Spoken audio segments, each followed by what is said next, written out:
And now what would you like to do? Can I share for a moment the screen to see if the app works?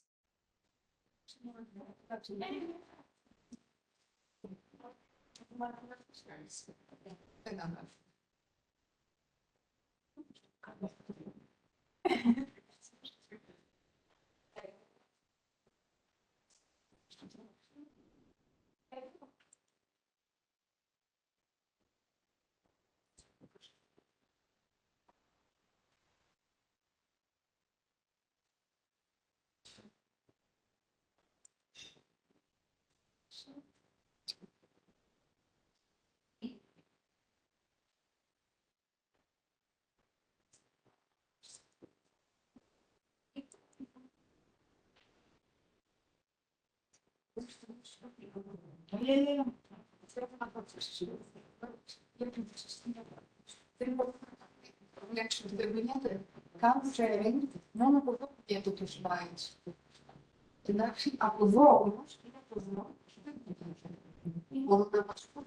Hello, can I ask you if there's a special way we can move the slides forward with the keyboard? Is there a problem with the keyboard that we have to know about?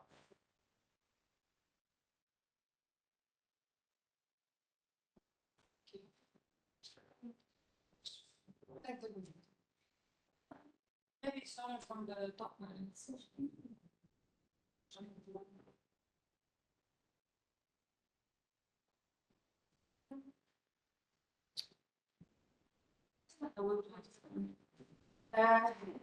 Those people are today. Oh, then that's. Yeah.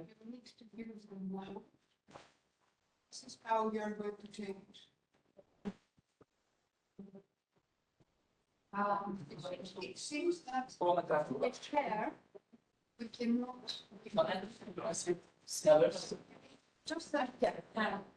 Something with the keyboard is not go to connect this. Okay. Yeah.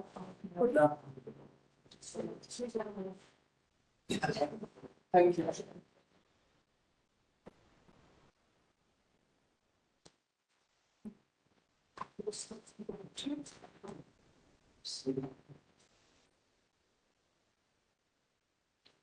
With the arrows. With the arrows. It's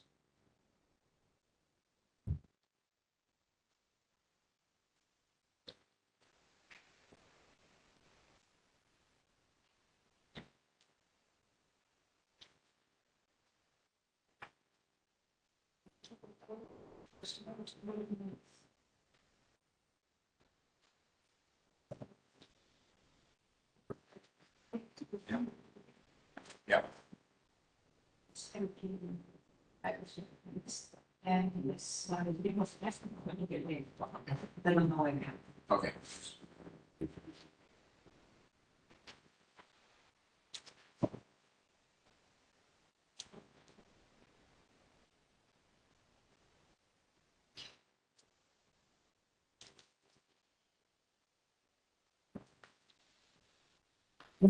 I don't know if you use people or.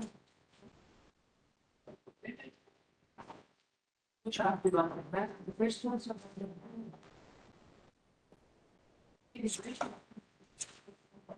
All right, I think that is expecting so that we not waste the time.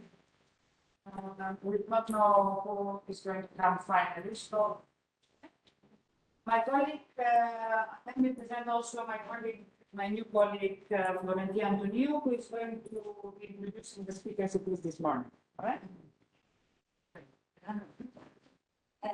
So it's good morning.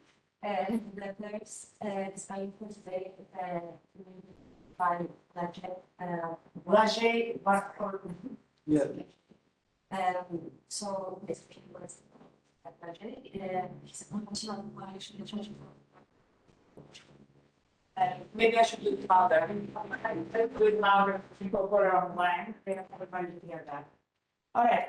Blazej is professor of Polish literature in the Department of Anthropology of Literature of the Faculty of Polish and Classical Philology in the School of Language and Literature at the Mickiewicz University of Poznan. That's what we wrote. Yeah, that's true. Still there. His fields of interest include Polish literature of the 20th and 21st centuries, literary criticism, comparative literature, emancipatory discourse, and literary theory. Blazej is the author of 3 monographs on literature from the perspective of queer theory. Homo Niewiadomo, Polish prose towards queerness, Pink Language, Literature and the Politics of Culture at the beginning of the 21st century, and Memoir of the Affections of Adolescents, Gombrowicz, Queer Century. He's co-editor with Z. Sitniewski of Homophobia po polsku, co-author with Czepiński, Szybowicz, and Lekinski of Kalendarium Życia Literackiego, 1976-2000, don't expect the numbers as well, I cannot say the numbers. Go East, LGBTQ literature in Eastern Europe, editor Zachary Elogius Sosnic from Ljubljana, and also Queer State Socialism, Cruising 1970s Poland. Most recently, Blazej is the co-editor of the volume Disorientations, Good Morning, Anthology of Polish Queer Literature. He's also a member of the Joseph Conrad Prize jury. Blazej's paper, Good Morning, today is entitled Witold Gombrowicz and Male Homosexual Dystoria. Homosocial. Homosocial. Yeah, thank you so much. Thank you very much, Rosie. Okay, I thought that maybe I will make a very short introduction to the program, very short, because I'm not quite sure if you know him good enough, and I'm talking only about one small piece. So that's Gombrowicz, the speech of Karol Ręczewski, in fact, Polish queer artist. He was Cartography, as you see, he was born at the beginning of 20th century. He was a Polish writer, but in fact, he was recognized and acclaimed as a modernist, kind of avant-garde author, and well, part of world literature. There were 3 phases of his life, and what's important, he was living in Argentina for more than 20 years, and he left Poland in 1939, 1 month before Second World War began. He was a Nobel Prize candidate in literature in 1966. And quite recently, there was a quite big biography of Gombrowicz, and it's really interesting. He was going into school with Kadzio, that guy from Death in Venice by Thomas Mann. That's what's written. So there was some original. Original. Stefano says so. Here, writings by Gombrowicz, not so many of them, in fact, but I'm talking about the first one, Makakaj, that's the English version of the book. In fact, it's the collection of short stories, and I'll be talking about one of that. The title, the original title, was Memoirs from Time of Immaturity, and then it was republished in the 50s as Makakaj. Yeah, and I'll be talking about one short story. So the last short story from the Witold Gombrowicz Memoirs of the Time of Maturity is entitled Events on the Boundary Ship, or the Aura of Zampan's Mind. The subtitle, containing a German anagram of the word dancer, as you see, was removed by the author from the post-war edition. And this was a reference to the first story of the collection, where the protagonist was referred to as a dancer, which suggested that the book, the collection, was a series of related texts. The links, however, was hidden. Yet the main title also causes some confusion. It refers to the name of the ship on which the main character was set sail from Europe, namely Bambi. This mysterious word is the key character in Oscar Wilde's comedy The Importance of Being Earnest, the last one written on stage before the trial.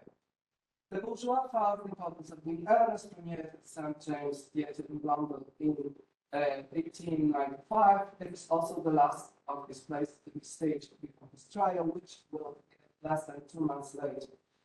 As Christopher Kraft notes, for a short period of time, London audiences will see two complementary performances in parallel, one on the stage and the other in the culture.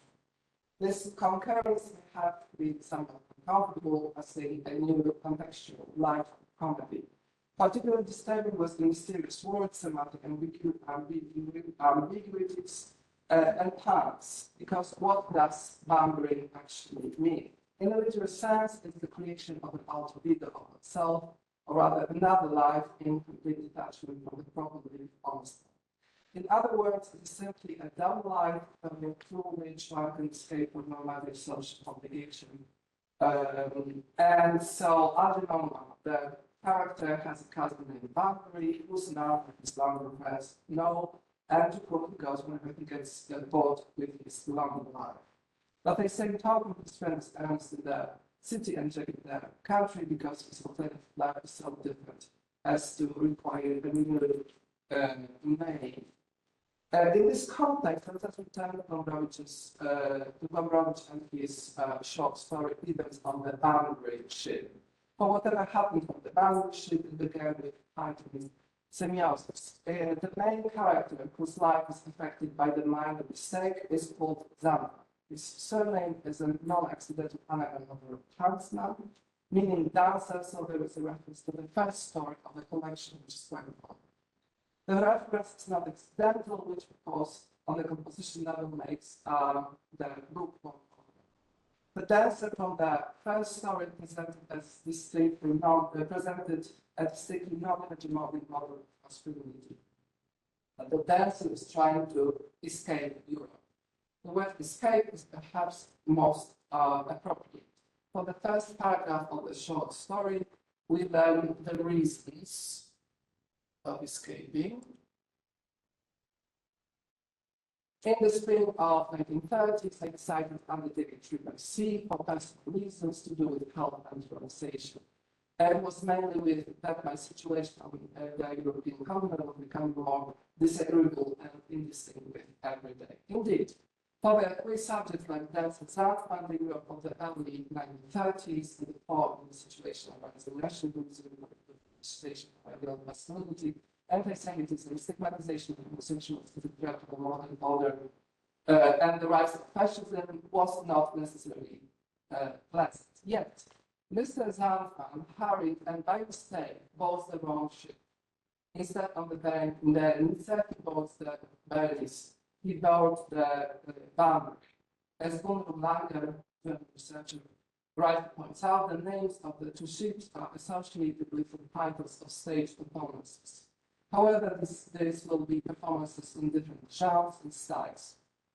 Berenice is, according to German researcher, reference to Berenice or Berenice, Racine's classic drama, and boundary is because the reference to Weiss comedy, the importance of the ends. As a result of the pattern mistake, Zanfan does not board the normal passenger ship, but the disaster ship Boundary.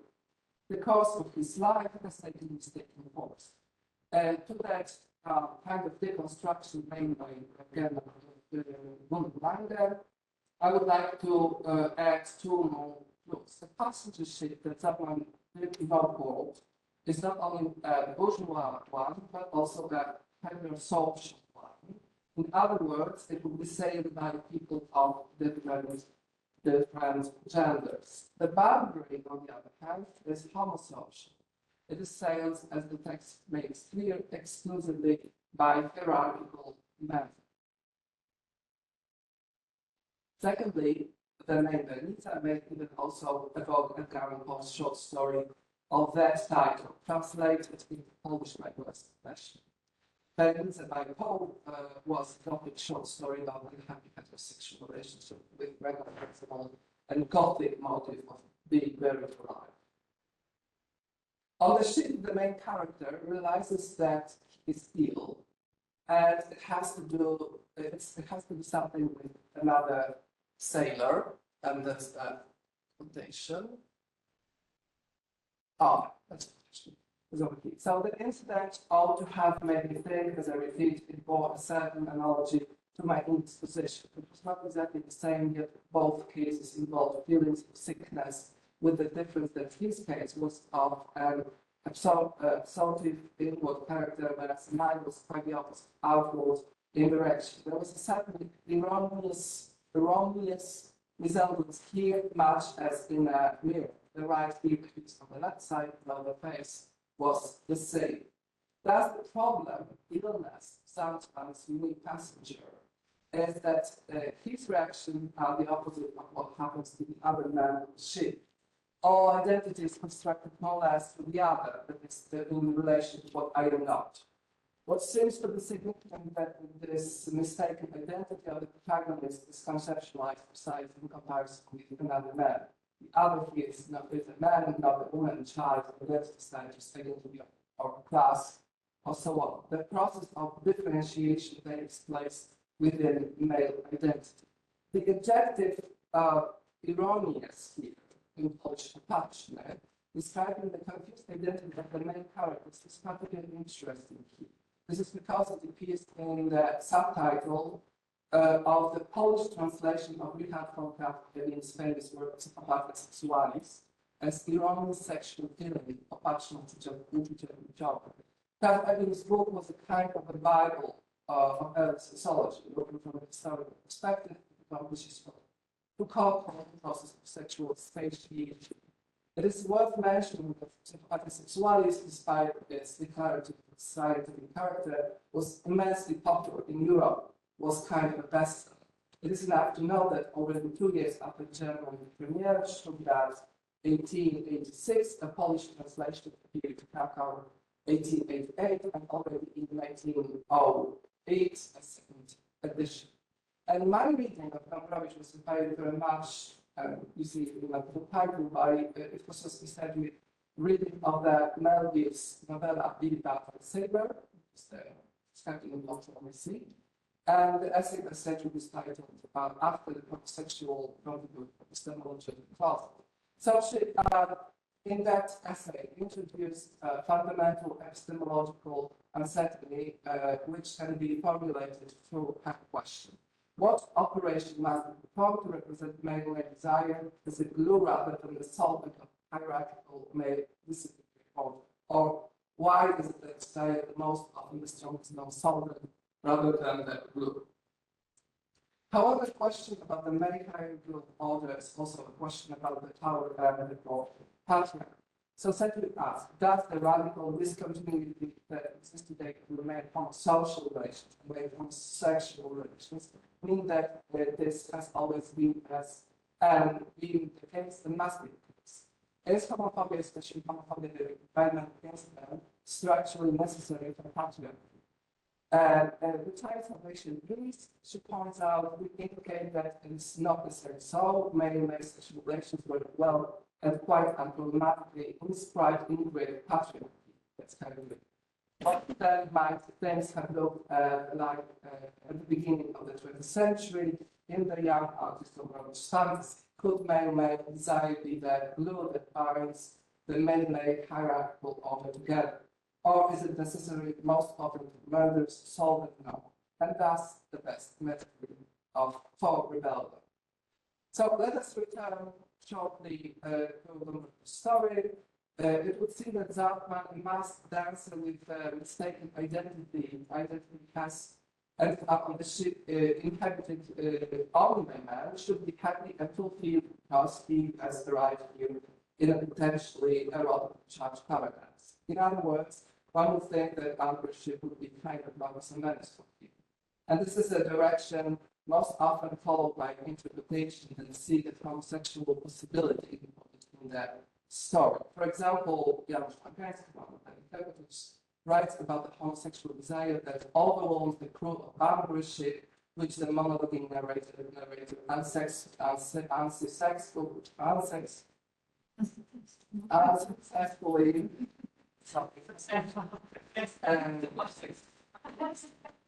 tries to hide from himself. And yet, it is difficult to understand on this basis why actually the entire group of the ship is overrun by homosexual desire and why the situation leads to result to hide himself and his desire should be the other way around.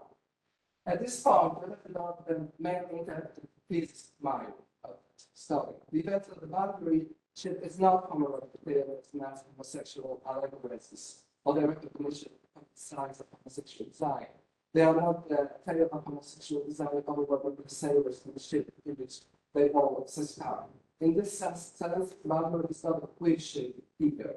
To much greater extent, this is a ship of regular men, exclusively men, on which an increasingly intimidated queer man finds himself, intimidated to the point of paranoia, which, following certain reading point, shows the mechanisms of homophobia. This situation causes a kind of homosexual panic in the protagonist and results in a complete hiding in the closet, or in our case, in the story, in his own private cave.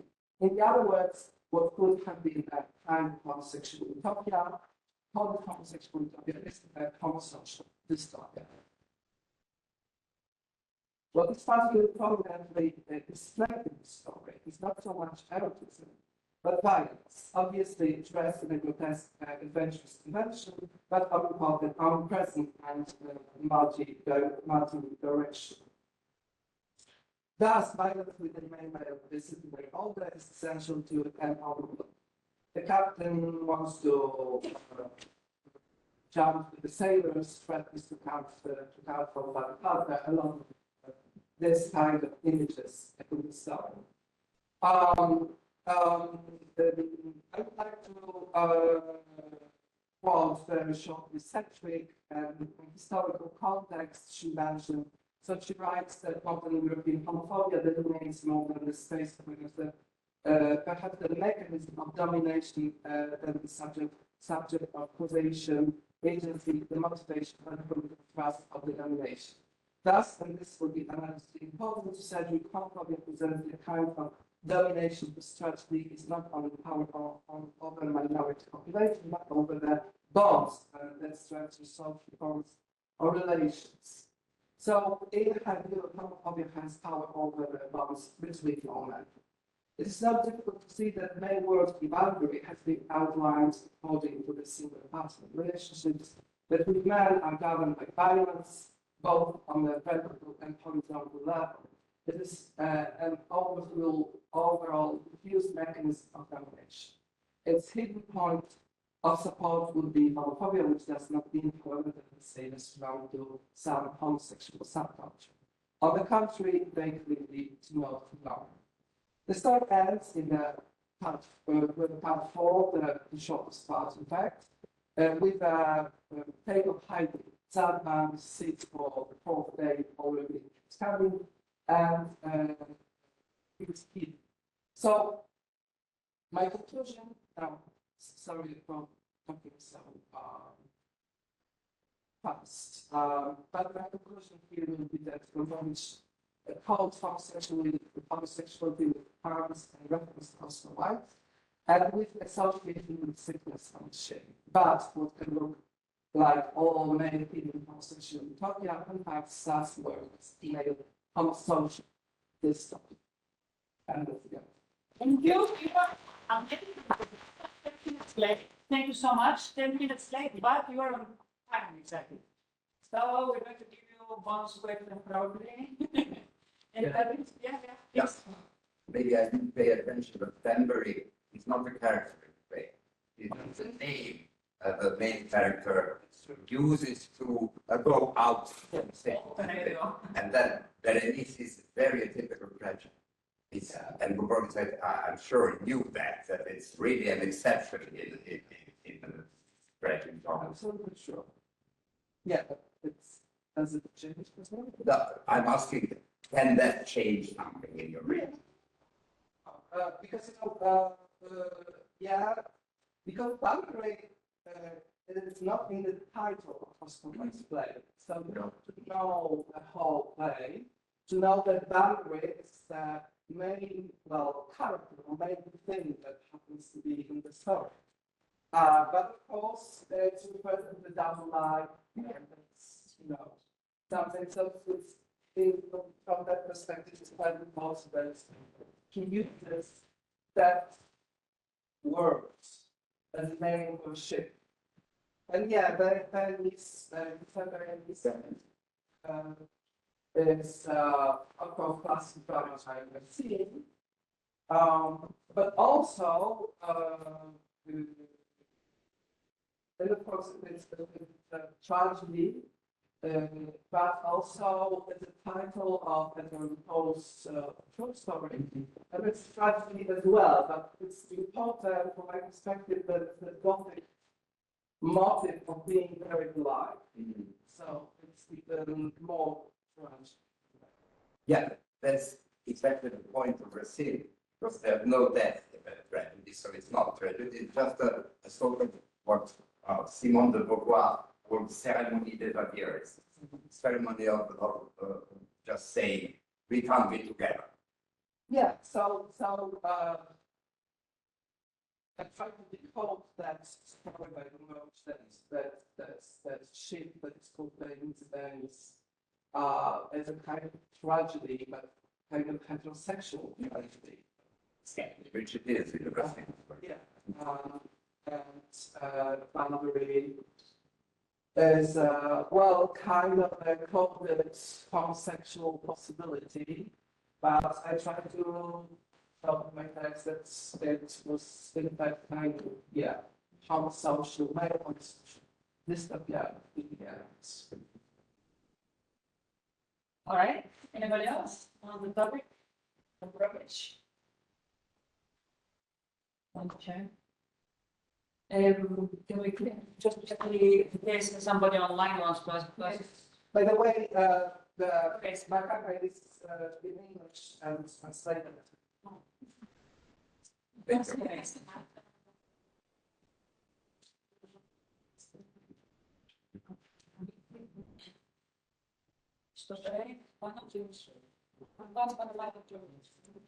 Sorry for speaking too fast, but. No, it's okay. And We do not see any hands up from people online, but in case you want to ask something, let us know. Otherwise, we can move to the next presentation. Probably So not. So, can I share my screen yes, meanwhile? please, go ahead. All right, our next speaker is... Sorry, because sometimes I don't listen to you very well from the conference room, so my bad, sorry. Okay, I'm trying to be as close as possible to the camera and to the microphone, so I'm hoping it's working. It's great. All right, our next speaker is Almudena Fachado Jimenez. Almudena holds an international PhD in literature in English from the University of Jaén in Spain, where she is a lecturer in the Department of English Philology. Her research focuses on utopia and dystopian studies, feminism and gender studies, and post-colonial literature, with a specific emphasis on Afro and African futurism. Particularly, she examines the conception of patriarchal utopias and the role of women within these frameworks, while also exploring the intersection of feminist dystopian narratives with contemporary societal challenges. Almudena has served as the president of the Association of Researchers on Anglophone Studies and remains actively engaged in the field of English studies. She works as the editor for Guardemals and The Grove, working papers on English studies, and as the community manager for EDIAN, which is the Spanish Association of Anglophone Studies. As a bracket, because this is how I got to know her, Almudena is also part of the consortium called Neolea, in which our university is taking part as well, the whole university, not just department. And so this is how I got to know her, because she is very active also in the working group on memory. In general, that we try to coordinate between several universities. I hope I'm not going to miss anybody, but it's University of Jaén, Örebro in Sweden, Bielefeld, University in Slovakia, I forgot the name, and Salerno. No, yes. Two from France, yeah. And two from France, yes. So basically, it's a very big consortium, and she is from the University of Jaén. So Almudena's presentation today is entitled upcycling waste about the pathologization, stigmatization, and strategic empowerment of women in post-transition patriarchal utopias. So you have the screen, the floor. Thank you so much. I'm so sorry for not being there, but the schedule was like really tight this semester. So I would like to start my presentation with this situation. Imagine a world where patriarchies have to rigid, oppressive structures. This is the setting of these dystopian novels. Jenny Melamed gathered the daughters, Louise Katz, The Orchid Nursery, and Louise O'Neill, Only Ever Yours, in which they follow young girls on the brink of their rite of passage into normative womanhood. Born generations after the establishment of these patriarchal utopias, they learn through dissident voices, rumors, or legends how, I quote, this work of civilization is actually an enormous and continual butchery. The transition into this dystopian order begins with a gender pandemic trope. Here, patriarchal authorities link environmental collapse to feminist movements, blaming them for declining birth rates. This narrative justifies the rise of theocratic regime that reinstates total control over female corporeality through the fixation of the binary opposition between man health and women disease. This logic not only integrates ontological violence into the system biopolitics, as Ahmed suggests, but also establishes a differential grievability, using Butler's terms, deciding whose lives are mourned and whose are deemed disposable. By rationalizing and institutionalizing this process, these regimes dehumanize women, portraying them as hazardous and expendable. Girls, like nature itself, must be subdued, exploited, or even eliminated to prevent waste to all that is clean and good and orderly in the world.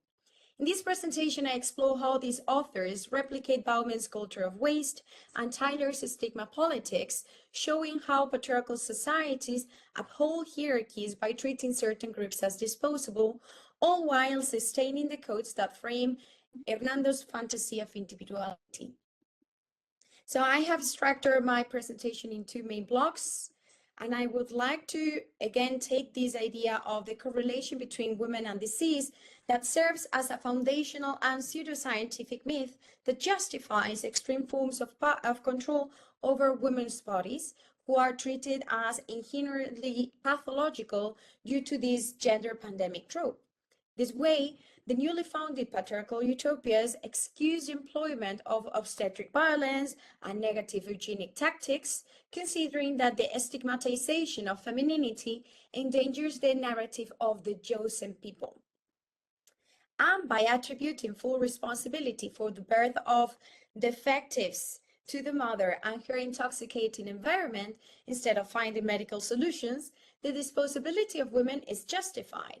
Even though official records acknowledge that eugenic policies fail to improve birth rates, they are maintained in order not to question fathers' health and fertility. These civilizations stigmatize this way two groups of people by their birth condition, women and their defective offspring, alluding to the notion of a stigma as physical and psychopolitical, for they both challenge the idea and supremacy of model masculinity and biblical inerrancy, either because of their potential heresy in the first case, or their physical and intellectual impairments that tarnish this patriarchal splendor. That bobs, which is another name that these defective children receive, are born, but they must be hidden as if they were accountable. This illusion of self-sufficiency and infallibility will be exposed as fallacious, as well as the epistemological analogy of men and health that previously enabled to justify the pathologization of women. This imperfect carnal space reflects Spivak's figure of the subaltern, described as a deviation of the ideal. As such, they cannot speak for themselves, facilitating the representation as human waste, both in the sense of proxy and portrait. And now they are devoid of emotions or grievability. Moreover, the lack of historical memory and literacy that in these dystopias that are post-transition further prevents their resistance. Instead, patriarchal ideology cements its dominance through the stigma machine, where coercion and hegemony strategically work in two levels, as we will see. So the glamorization of damage displays how a stigma is twofold in contemporary configurations of patriarchal utopias. On the one hand, dissident bodies are automatically marked as stigmatized, though on the other hand, their subjugation can be worsened by the infliction of pain through the stigma machine. However, the resulting gravity is not because of the brutal pain per se, which is really bad indeed, but instead of how the stigma machine has been successfully regarded as an indicative of praise. This is only possible by the continuous intensification of cultural violence, which is embedded in social norms. Since overt brutality was associated with those apocalyptic war times, the subtler ongoing forms of control, such as seclusion, deprivation, medical mutilation, and even continuous sexual abuse, are seen as peaceful. The stigma machine ensures this way that women internalize their own oppression, treating pain as a marker of worth and submission as a path to transcendence. For young girls, this realization begins during their coming-of-age rituals, where they understand that their identity is determined solely by their bodies and their ability to satisfy the hegemonic ways.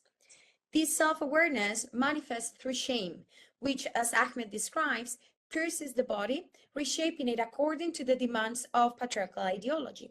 So, even though women incarnate a stigma as a disabling force, the official narratives portray stigma as a worthy of veneration, as a symbol of the neoliberal efficiency of the wasted body, insofar as valuable body parts can be obtained from the superfluous and hazardous. So women's status is then tied to their beauty and their reproductive labor, as they can gain a higher social regard because of the sons she bears. However, no female babies can gain any birth privilege, for women's elevation needs to be continually tested in their compliant subjugation until their early death after bearing a couple of citizens. The veneration of the stigma machine embellishes and strategically markets bodily torture as a social class marker. The more indebted you are in the spectacle of the wound, the higher your esteem, gaining an honorary status that ultimately worships the recycling social dynamics of patriarchal utopia. Hence, the veneration of the stigmatized body shows a conception of beauty based on productivity and efficiency. Correcting these so-called physical flaws through surgical redesigns is primarily concerned with fixing the psyche of the potentially subversive. Such a correlation is illustrated, as you can see, by Katz in the motto "form follows function." And as Braidotti explains, bodily malformations have been defined in terms of excess, lack, or displacement of organs. So the correlation of female monstrosity not only secures this gender hierarchy where women equals hazard or stigma, but also attempts to flaunt human mortality. This illusion of immortality at these perfect states is maintained by the disposability of the stigmatized. The trope of the beauty of suture that characterizes the cosmetic gaze embellishes the abhorrent mutilation of their dissident bodies, which recalls Braidotti's notion of organs without bodies and their expropriation by patriarchal biopower. Their alteration is into non-anthropomorphic yet hypersexualized forms will ease their specialization and subsequent dehumanization. And this dehumanization process is also characteristic of the defective babies, as they are used for organ harvesting, transplants, or even to fertilize the soil. The technological advances of these novels promote a utilitarian perspective of the defectives. For the remaining usable parts, promote a utilitarian perspective of them, and the remaining usable body parts will be recycled to replicate the biopolitical body of these perfect states forever, being doomed to become wasted bodies again and again. So now I will move to my second block, and here I would like to start with this quote that says, You can't say, talking about the defectives, that says you can say they are noble because to be noble, you need some kind of agency. A noble act is a thing you decide to do. They can't do that, but you can say they are ennobled. Yes, I can see that the Dababs are ennobled by their sacrifice, and it doesn't matter if they will it or not. The distinction between being nobled and ennobled reveals a crucial aspect of power dynamics in the era of liquid modernity. Nobility within patriarchal utopias is reserved for those who inherently possess power and agency, typically male normative individuals. In contrast, ennoblement is a conditional, externally granted status, which remains fundamentally instrumental. Women and defectives, in being categorized as purely relational entities, depend on others to accomplish a full form of this quality, ensuring that while they might approach the ideal, they never fully attain power nor threaten the male supremacy, or individualism, or the illusion of immortality. Hence, contemporary patriarchal utopia showcases that the most brutal form of empowerment is not to achieve consort individuality by means of embracing patriarchal utopia or modesty, but by the utter embracement of violence in all its forms. Alongside perfectibility, the promise of ennoblement, which is this form of empowerment, becomes a strategic tool in neoliberal biopolitics, beautifying exposure to violence and insecurity by framing their sacrificial journey in a discourse where utopian horizons are strategically incorporated. This system camouflages their dehumanization, but also hinders their recognition of that structural violence underlying, for they are commodities, but also consumers. So by granting them this fallacious control over their bodies, ennoblement facilitates the pathologization of those who deviate from the hegemonic expectations. Any failure that they might have is positioned as an individual rather than a structural shortcoming. So this transformation into the ideal woman is presented as an empowering journey rather than simply coercion. Nonetheless, these women are left with no choice but to be resilient, and they will continue living to fulfill their reproductive and societal roles until they become obsolete. But as Tyler argues, stigma is a more productive form of power, as it does not merely exclude, but actually it produces subjects whose survival perpetuates the system itself. James further describes resilience as an investment in life as human capital, and women become valuable only in relation to their productive capacity. Ultimately, this mirrors Bauman's conception of modernization, wherein resilience disguises the exploitation of the female subaltern, not only to secure prosperity, but to make it worthwhile. Interestingly, James' stated of resilience as an investment routed through death turns literal in the conception of the ideal patriarchal womanhood. The carefully controlled recycling of wasted bodies ensures a seamless continuation of these societies, differentiating patriarchal utopias from the dystopian chaos they claim to have surpassed. Yet the authors prove this contrast between societies deceitful, as the balance and profit of individuals, mainly male individuals, comes at the cost of the oppressed, extreme precarity and abuse. According to James, resilience must be performed explicitly, and overcoming is not necessary. It is necessary, but insufficient. Women must endure, but do so in a consumable manner. The ennoblement and over-spectacle of resilience seems to activate a perpetual recycling of their bodies that questions the very concept of wasted as useless or unprofitable, but that maintains the semantic nuance of destruction that characterizes the overcoming of damage. Hence, this strategic ennoblement reshapes Bauman's theory of wasted life and Tyler's stigma politics. Unlike traditional surplus populations, these wasted beings are not outsiders that come and migrate, but people born and raised as integral members of civilization. Patriarchal utopias depend on their subjugation to sustain their utopian infallibility. Ahmed conceptualizes this as loving hate, a paradoxical dependence on the very individuals it devalues. That is, a relationship between destructive attachments and conservation. This form of hatred elicits an ersatz form of individuality for these wasted bodies that seemingly contradicts the concept of human waste as devoid of their own distinctiveness. However, in an ironical twist, it is this individualism that provokes their dehumanization, for their contribution requires them to be selfless yet always productive. And what's worse, this interplay between love and hate disarms both victims and perpetrators who genuinely believe that their hateful acts can be seen as loving. This loving hate requires women not only to turn into relational beings, but also spatial, localized within patriarchal urban landscapes. Patriarchy locates its utopian sociability upon and in those wasted bodies that have been deprived of mobility yet placed at the city's nucleus. Again, this contrasts with Bauman's notion of wasted populations being expelled from the metropolis.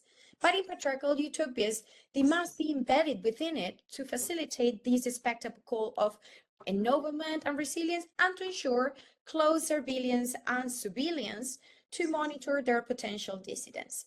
The resulting distribution of human waste is a representation of what Go calls cities of excess. The neoliberal resilience of patriarchal utopias combines human waste and forced living with their disposability by endeavoring their termination dates silently after a series of recycling stages. However, in these novels, death is neither a failure nor an end, it is an opportunity for further extraction.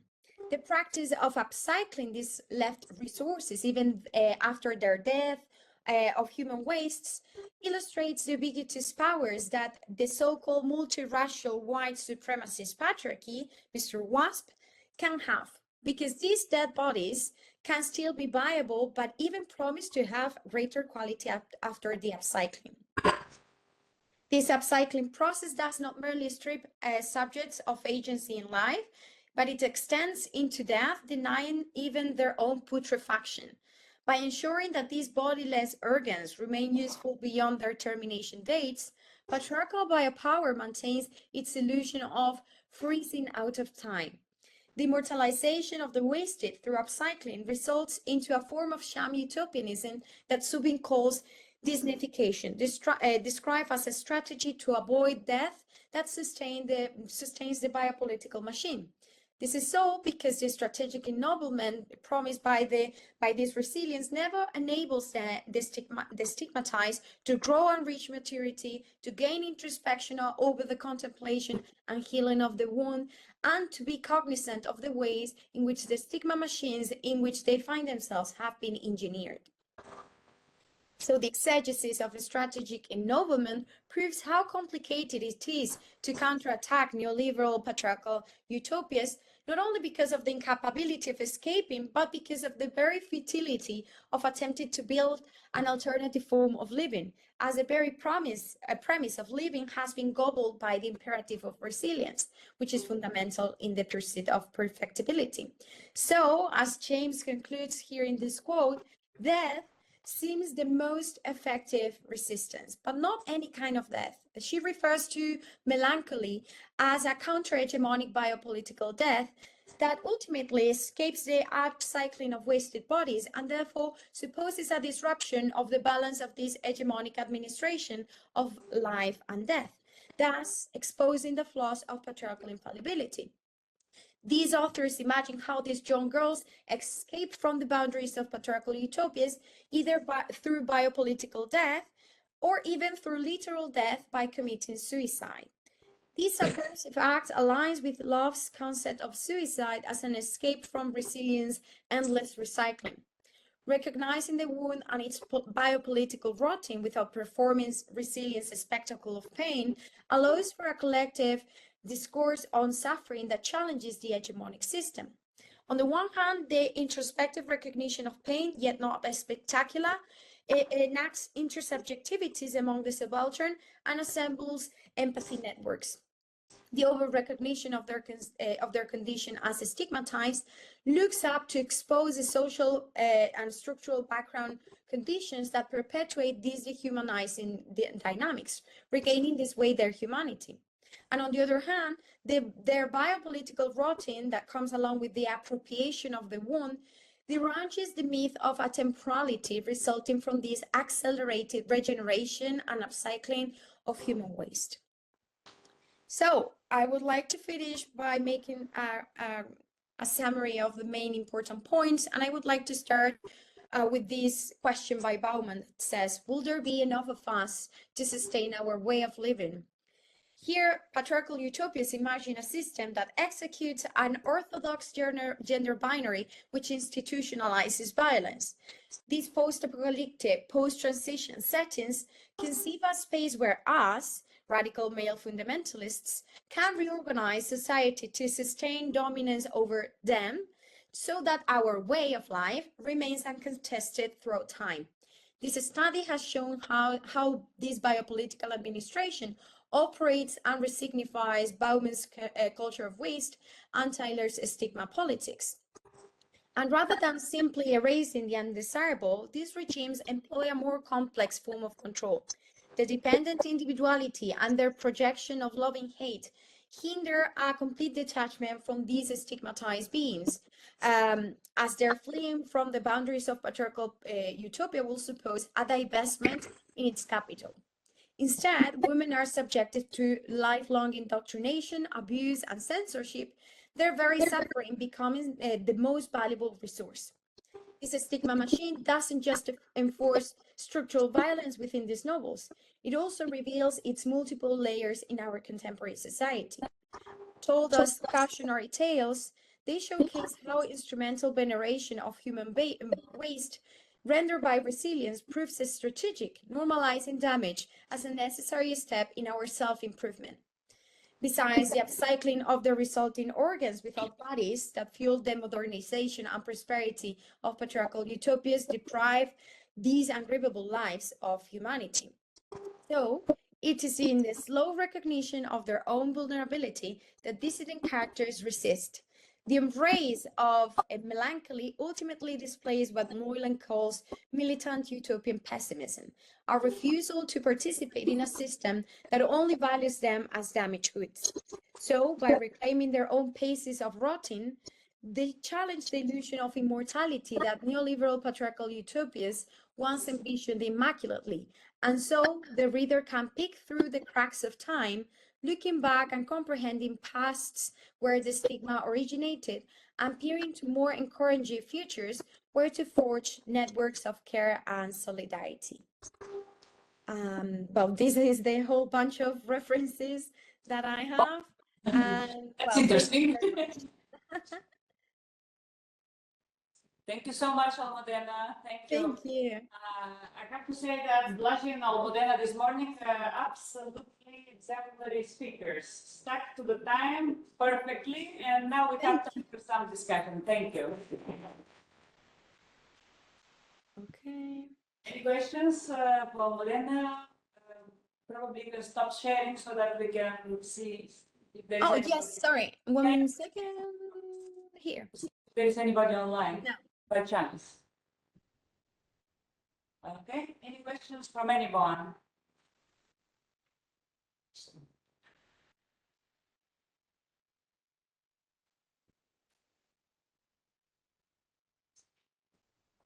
No questions? Well, I hope there was no problems with the audio and everything was No, understood. hear you, and moreover, we'll be interested to read it when we publish it because for all speeches, it's not just for yours, so we need proper time for sort of discussion, proper time for reading and everything, and this can happen when we have a printed document. Yeah, great. Any questions? No? Nobody? Nobody? Can you say something because I got caught by the last quotation by Marlon about the militant utopian pessimism? Oh, yes. Why pessimism instead of, because when we speak about militant something, we always imagine revolutionary, optimistic, and so on. So why does the quote is militant utopian pessimism? Well, I really like that concept of Moylan because, to be honest, the novels that I have chosen are I would say that they are pessimistic in the presentation of how society operates, but there is always like a hope that it's kind of bittersweet. So the notion of militant utopian pessimism is a way to confront this bittersweet feeling that you have, because it's not that they surrender eventually, even though the endings are quite dramatic, because many of the characters decide to commit suicide in order not to comply with the biopolitical deaths that are supposed with the termination dates. It is like the very last moment of agency that these girls have.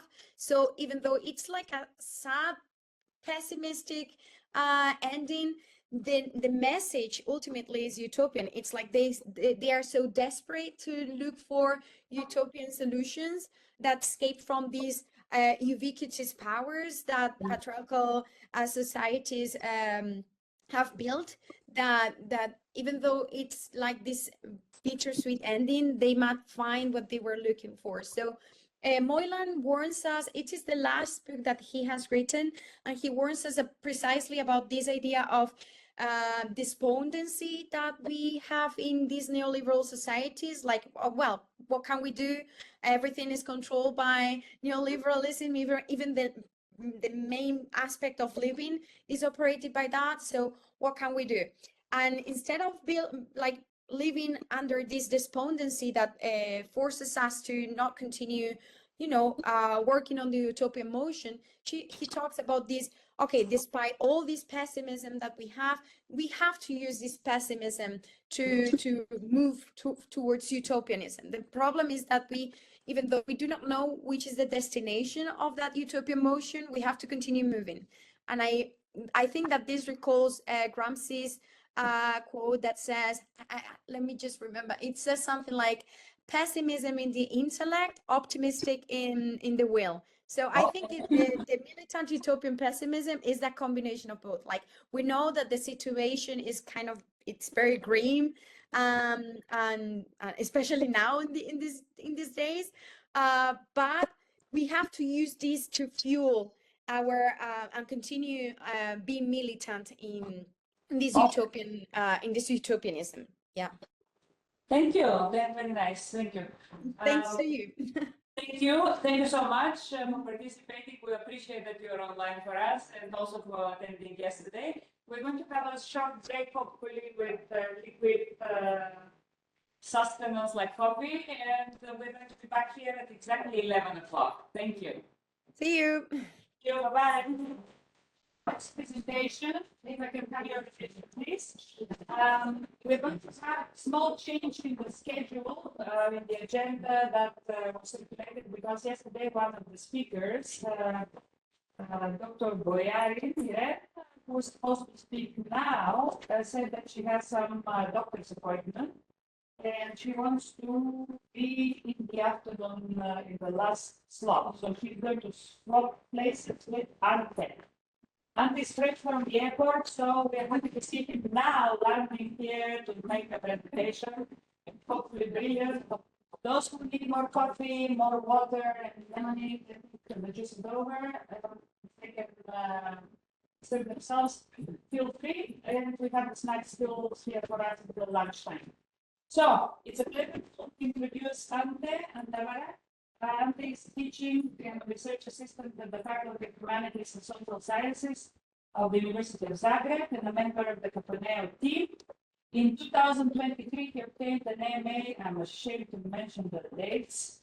In 2023, he obtained an MA in Philosophy and Comparative Literature from the University of Zagreb, where he's currently enrolled as a doctoral student. His research interests include literary theory, feminism, and queer studies, Hegelian philosophy, Marxism, the Frankfurt School, and psychoanalysis. His paper is entitled Literature as Illness. Floor is yours. Thank you. Yeah, it's entitled Literature as Illness. There's no subtitle, but maybe there should have been. If you look at the abstract, you can see that it's only actually about health. So it should be literature as illness, sickness, malady, disease, whatever ailment, and then subtitle something about.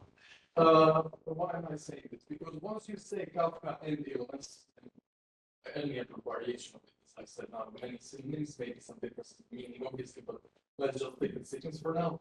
When you say that, one of the first things that may come to mind is to see what way Kafka represents his own sickness in his literature and what he talked about with the whole that. And that is something that Sander Gilman did in his seminal work in 1995, Franz Kafka, The Jewish Patient.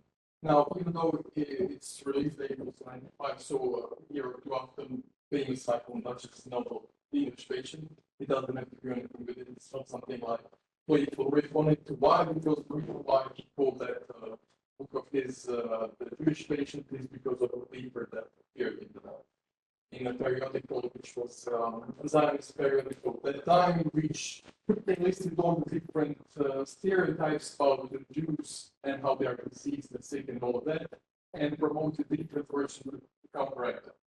So very complex relations arose, especially in the turn of the century, between discourses on that and illness, especially tuberculosis, syphilis, and all the rest of the great dangers of that time when it comes to sickness. And many of them are deeply related to Christians. Jews were either those who get too sick and are always sick, or if they didn't contract that sickness as much as they should have, that weaker tuberculosis, they are somehow impervious to it, and therefore still sickening, still doing something bad to other people around. Now, this heavy discourse laden with all the different anti-Semitic tropes was, as I said, deeply revolved around sicknesses of all kinds. And now Gilman takes this period and reconstructs it in great detail. One of these is this very interesting article. He proposes, then he sees to what extent Kafka is, of course, internalized all of this. And one of the first things that are mentioned in that article is hypochondria. Jews, even today, because of the Allen and all the neurojews and all that jazz, are very often correlated with hypochondriac obsessive tendencies. This is something we know from comedies and all the rest, and that was something that already existed as a joke. Now, Kafka was definitely hypochondriac. That was something which was not how he debate. He was also joking about his hypochondria, but still, it was something that he continued to do with himself, and you could see in his writings and letters and diaries especially. And people joked with him about it and all the rest. But what happened then?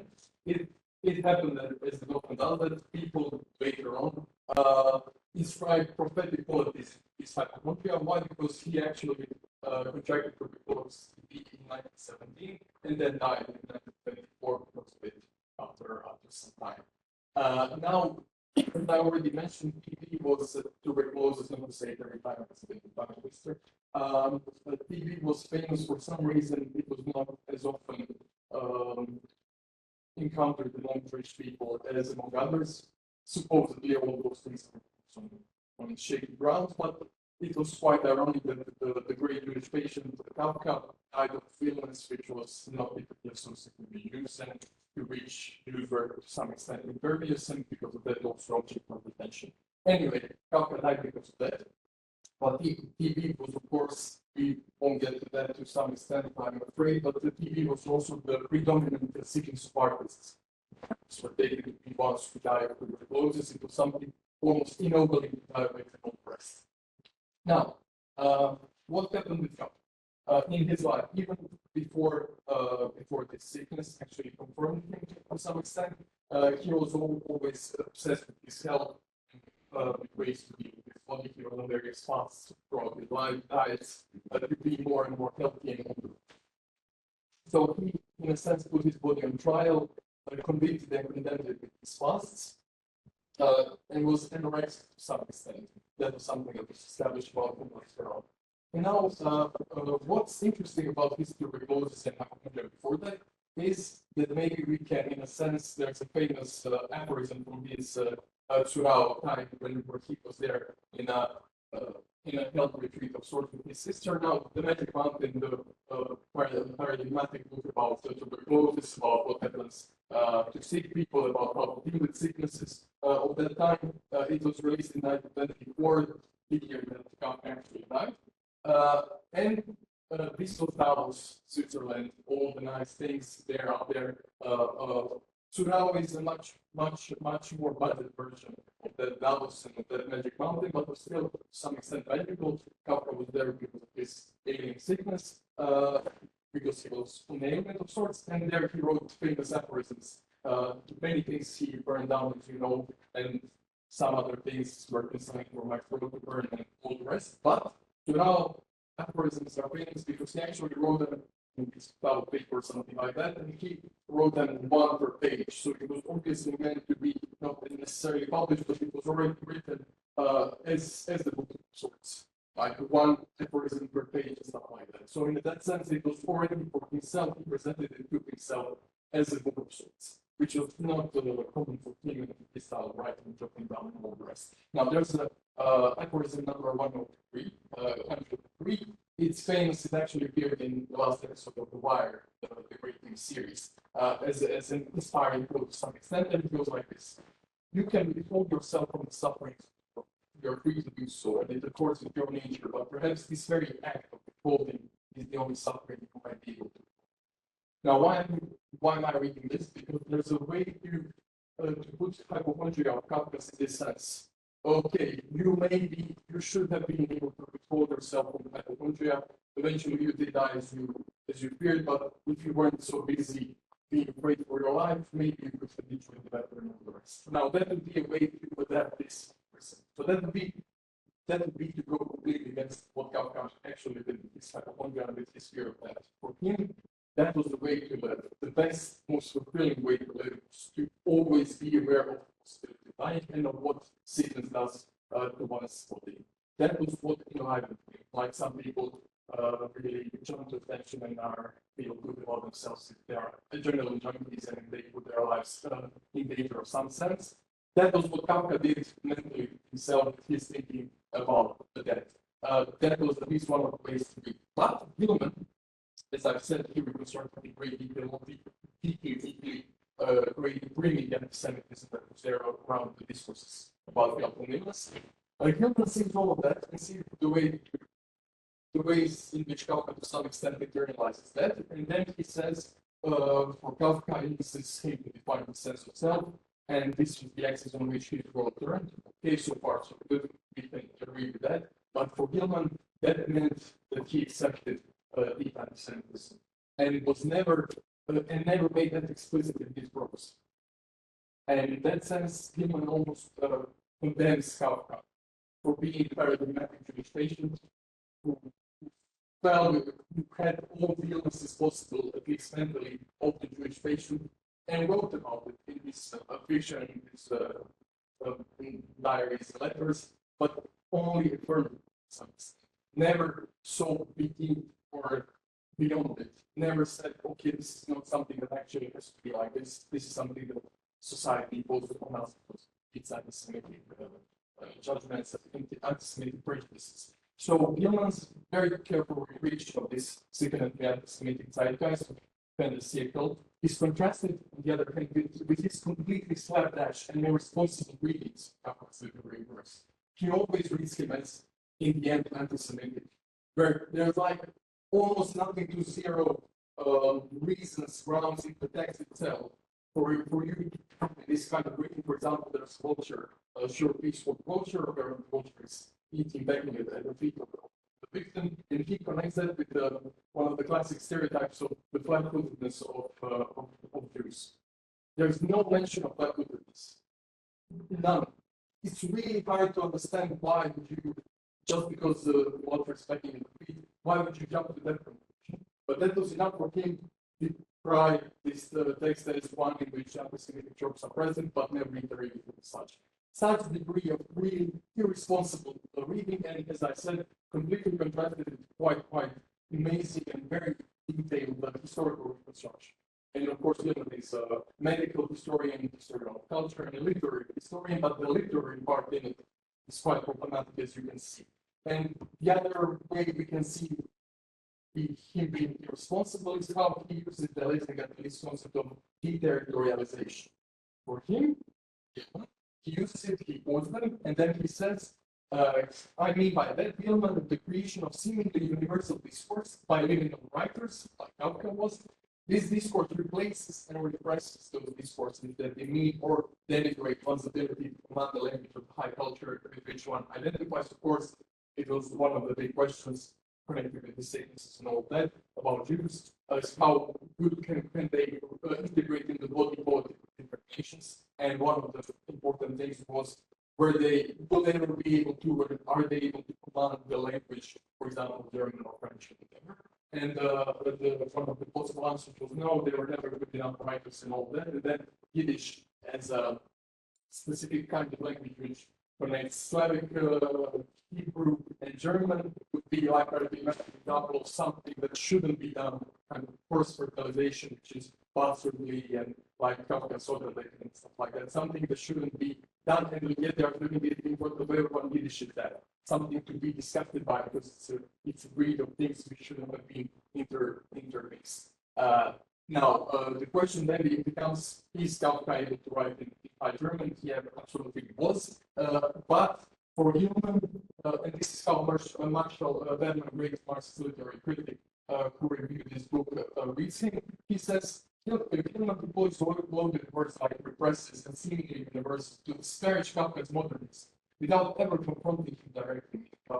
If he would have to say why he thinks Kafka's vocabulary is only seeming and not authentically universal, why his language represses rather than say surpasses the racist discourses that Gilman knows so well, why Kafka was merely replacing and not as he thought creating, why Gilman uses the word deterritorialize, which implies that only the territorial is real, in place of a more familiar word like to universalize the key word in the liberal socialism that Kafka believed in all his life, says Bergman. Now, deterritorialize, we'll get back to it, and obviously in the lesson that it means something completely different from this. It's not territory, it's real, it's like positively balanced, because for the lesson that being rid oneself of the sense of belonging of soil is the one thing that we need to be stuck to. It's anathema for their ideas of what health would and should be like. But you see, this is what Gilman does, and it becomes quite problematic. One of another very important examples of it would be when Korbel, Stan Korbel, the great Kafka critic, says that Gilman, like others from that time, as about being others, they use, he never called it sources, but that would be one term. The term he uses self studies. And the problem with it is you use literary texts just to collapse back into the discourses it came from, and you don't do any kind of discernment or any kind of difference between this type of literature and text and the literature which self-questioned itself as literature and wants to be something else than merely the record of time. So that would be a problematic thing. And why? Because it goes so far in Gilman, I'm sorry, it goes so far as to be that Kafka, in a sense, probably something like that. Kafka, in a sense, deserves this sickness that befalls him. Why?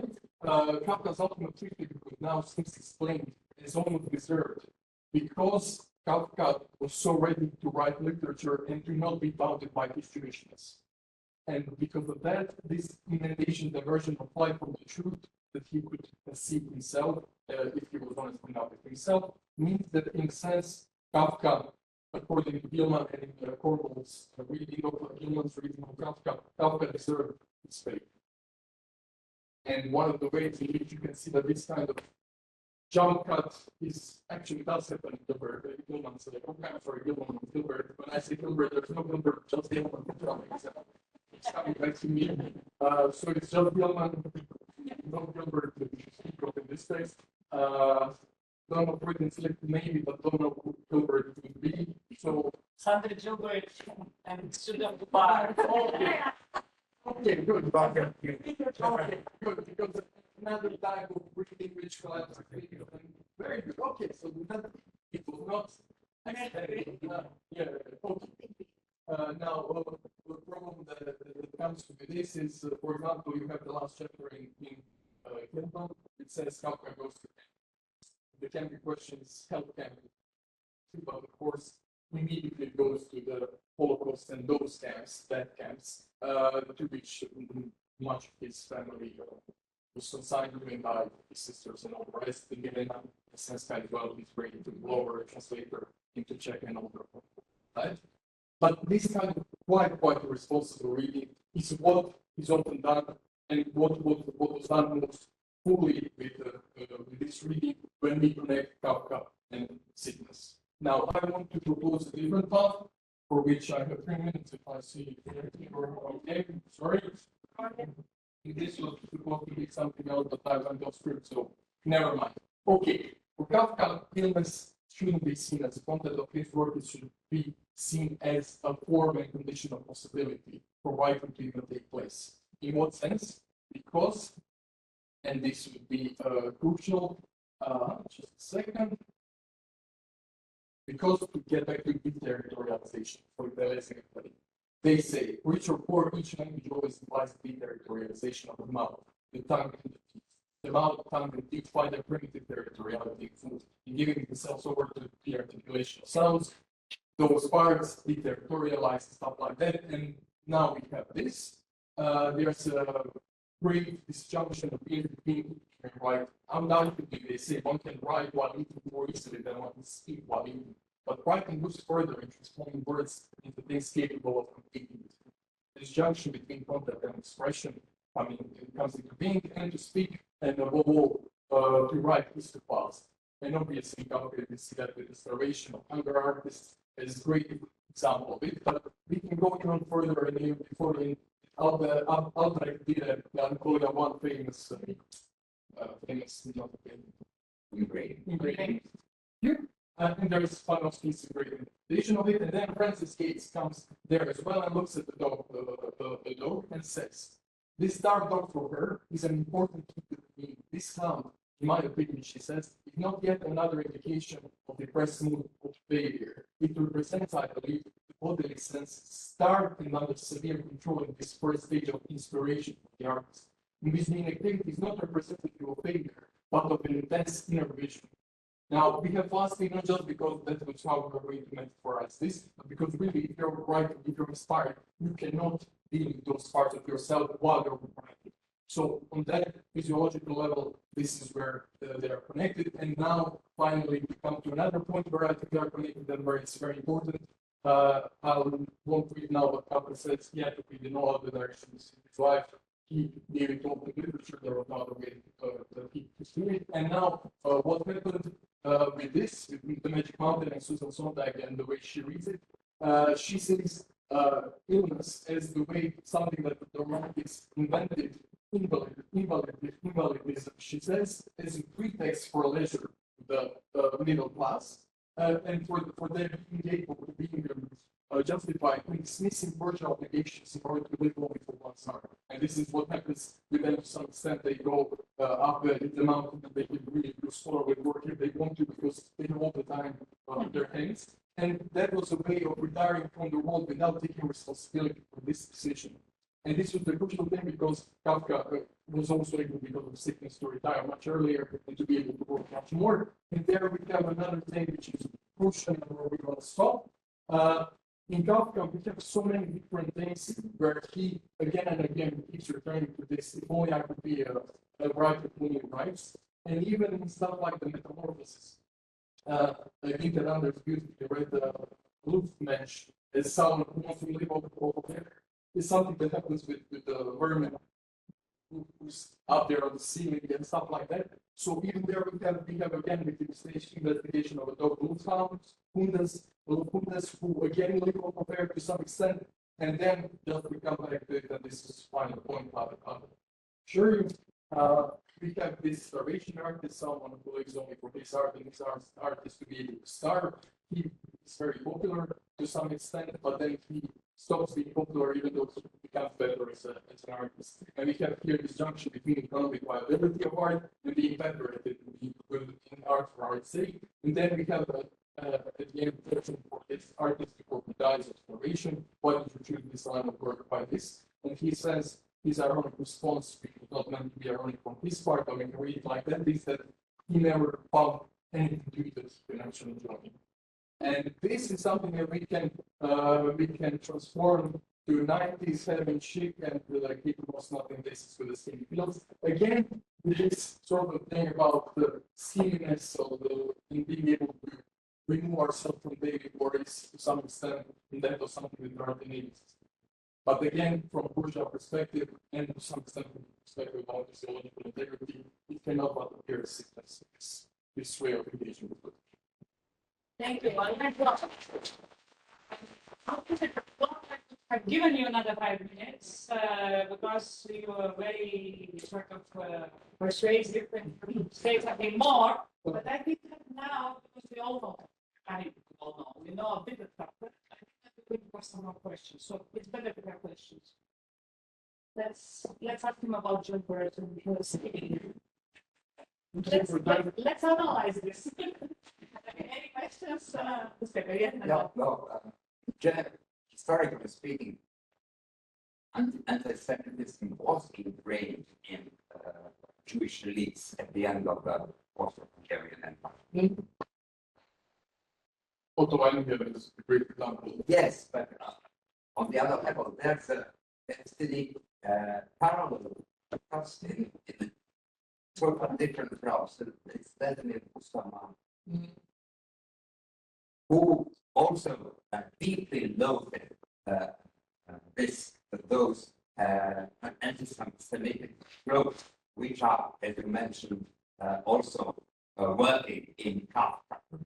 And has exactly the same destiny. He got his village at the end, also in 1905, and projected everything in that realm of art, which is above everything. And why I'm saying that? Because of our institutional boundaries, we never compare music composers with writers, and I haven't seen any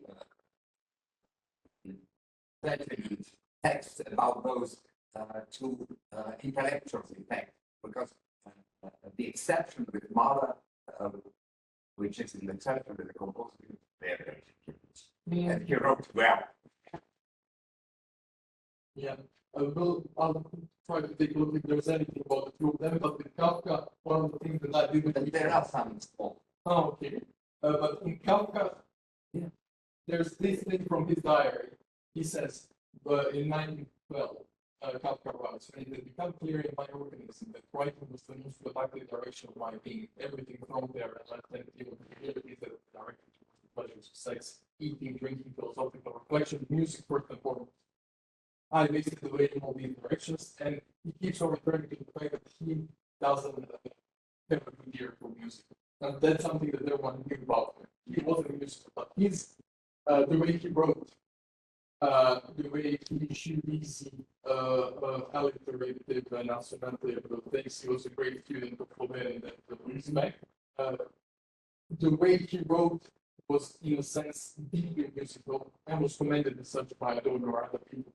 Knew something about both realms and could compare both literature and music. And again, in investigation of, for example, on these final texts, there's these those who try to investigate the sources of music. And music and musicality, Josephine de Mauve singer as well, his final text, music appears as the art for him. But not because he was himself musical, but I think this was another expression of him believing that he never attained what he wanted to. Even though he was a good writer and everyone around him told him so, he believed in art to such an extent that he would have to be Mahler to have his kind of success, but even then he would be Mahler was a success in his life. He was a very successful composer. Okay, but then, okay. Okay, not.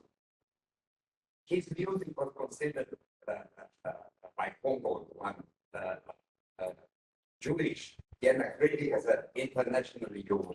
Oh, That's fantastic. but he was a performer. Performer is very successful on the best. But as an ethical to Kafka, we can use Mahler's words. I think one never composes, one is always composed. there was Man, yeah, somebody else. Yeah, I don't know enough about my life, but it sounds interesting. Anybody else? Anyone? Yes, please. Do an idea match that literature to depth, or something else in depth, or literature is that the phone, yeah, of course. what does it mean literature to depth? What's the sort of about this year? Depth. He said that, and what point, so even that, it's the eternal promise of time, without dying. Say that in different senses, psychoanalytic as well. Why? Because you have to be that to be able to write about yourself to some extent. And he wrote beautifully, he's one of his letters from later in his life, and something to Maestro. What does it mean to be a writer? It means to be able to imagine a scene where everyone around you gathers because you're there. That's, for him, that's the paradigmatic way of being a writer. You can never not write in that sense. That's the only way you can write. Structurally speaking, you don't have to write about that. But that's what you do once you get out of your life, in a sense, and start thinking about stuff and writing about. You're not engaging directly in life if you're writing. You can't. It's contradiction in terms. So in that sense, you have to die for life here to keep it moving. And you have to withdraw to yourself to be something else. And of course, then what happens is that by doing that, you can outlive yourself. And that's what happened to Kafka. And writing is the last report that says, Nicosia or Nicosia, how many recent speaks. Nicosia, okay, the great South African writer. It's a great quote that, of course, but then again, it's completely related to that. One show would be there all the time to discover everything this point. So that's something that one has to go into creativity to be able to explain, but in a sense that, and that's dialectical, of course, that is something that has to happen for you to be able to write and try to the world around you, but then again, that becomes a way of trick to cheat that of its ability to annihilate you. It is something. So you mean we should yourself, the writer should be self-absorbed to have a literature. Doesn't have to be self-absorbed, but it's not, she has to be, they have to be absorbed, self-negating in a sense. Close to the experience of depth, for which we do not know much, stepping out of the embodied self, taking the perspective, which is like a out of body experience, looking on life. Because while you're part of it, you're not a good writer, so you have to be. You can't write, just even a very bad writer, once they sit down and try to write, having some extent insulate themselves from the world around them to try to do something. So in that sense, you just have to step out of yourself, at least minimal. And you do, because when you write, you're not completely aware of yourself. And in that sense, of course, seeking writers are going to shape you and have their own way and stuff. How can possibly assess that if you write, you can reject, remove self, right? But true, literature somehow reflects the experience kind of like not complete. Having lived. Yeah, very good. In the past tense. Okay. So having lived helps you to present experiences in life, but as a writer, you shouldn't be embedded in that. You should remove yourself to achieve this observation. But the thing, what Yeah, I agree with you. I thought this is funny because whenever somebody does the writers, how do you write? It's like, what are the people of draft? I imagine the lives of my people. You cannot imagine similar life of people if you haven't had similar experience, let's say. But in order to create this imaginary world, you have to step out of a particular situation, of the particular, and start talking, if you're a good writer, you have to start talking about something universal. To make the universal, it cannot be embodied. Very good. Yeah, please. So I'm curious to get a little bit of you square that idea with, I guess, what Babda was saying, yes, writing from within, as it were, that fraction place, that place, you're kind of retracing what you're saying, writing in that place. And I think that also relates to stream of believers, stream of consciousness. How do you understand that idea of setting out stream of the will? Is that idea? Can I ask something? I'm sorry that I didn't pick this up, but stream of consciousness is already stepping out of the rational self. The rational self is self-grounded. So it's not controversial. It's not actually opposing this idea that to be a creative writer, one should not be, let's sound psychoanalyst, one should get rid a little bit of the ego, which is the now in what it's not, and the one we're talking right now. So in order to imagine, in order to present what's in the stream of consciousness, right? So stream of consciousness, one has to get rid of that ego, and probably this is the closest experience to death when somebody is dead, there is no ego anymore, right? So I don't think that there is a problem. The fracture itself is a moment of weakness where the ego is no longer operating, because it's more painful. The idea of those texts that I was presenting yesterday was just the opposite of what Anders trying to convince us that the source of writing and of art is the body, and the body experience, it must be present, and it's expressive. So the text, the body is the text is the body. So I think it's polemic. I imagine that there can be different ideas of writing and creativity. But there's one thing there. I'm not saying you have to. There's a nice, like any concept of externus. External is something which is both intimate in you, but external. Really, these parts of you are external. That would be both. Because if you truly try to conceptualize body, it is not something we control. Illness be a way to reduce us to our bodily functions, but that's not where we, as ego, let's say, reside. We reside in body being able to be a tool we can use, not in a body as embodiedness completely, because when we're completely embodied, then we are estranged from ourselves, and to some extent, we are made privy to something that we would rather not watch and witness, and that would be our functions when they malfunction and stuff like that. So in that sense, going outside yourself is going inside yourself. Either way, you arrive at something which is not yours, just like your body is not yours only. Because if it could be yours, you would be in complete control of it. You're not. On the most basic functions which are not conscious, and in that sense not yours, because that's where we are. So in that sense, bodies are created external factors for our lives, even though it's not obviously the only thing we have in this sense. But in that sense, outside, inside, converge in a electrical way without being wishy-washy. I mean, I don't know if I was capable of convincing you, but yes, if we think about illness, what illness does, illness reduces us to our body. Let's say that's not a problematic thing to say. Illness is a way to remind us of our body, in a sense, like when you have trouble breathing, you don't think about it. You don't take on it. You don't record it, and you're not able to breathe. But when you have problem with it, suddenly, that's the only thing. I appreciate it. Anyway, any more questions? I don't know, there's something that we should thank for your question, because I don't know, you opened the most energetic discussion. It's all right. Life discussion. Thank you. Anybody else? I don't see if there is anybody online that have questions. Anyway, thank you, Ante. Thank you for accepting to get into a slot which is much earlier than your usual one. I wish there was a virus. I wish there was a virus to tell us the story about the bodies, because probably the virus is a body which doesn't belong to itself. It belongs already to the host. Yeah. So, think that can we have a picture of viruses?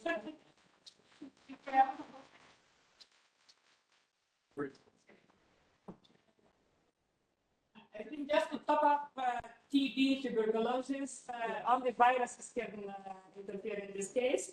So we have a presentation from Zrinka Bozic. Zrinka is Associate Professor of Literary Theory and History and Chair of the Literary Section. Not anymore. Not anymore, so scrap that.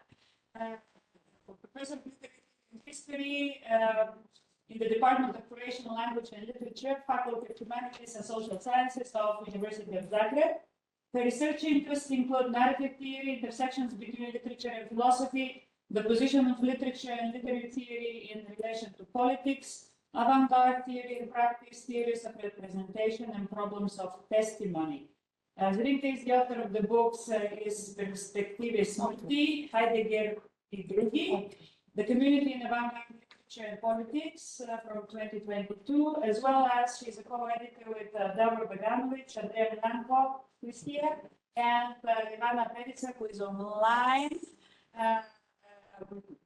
co-editors of Procedures of Resistance, Contents, Positions, and the Doings of Literary Theory from Palgrave Macmillan, and with Marina, who is also here, Marina Probestimets, and Anna Toliminovich, who is also here. I think that they're traveling as co-editors.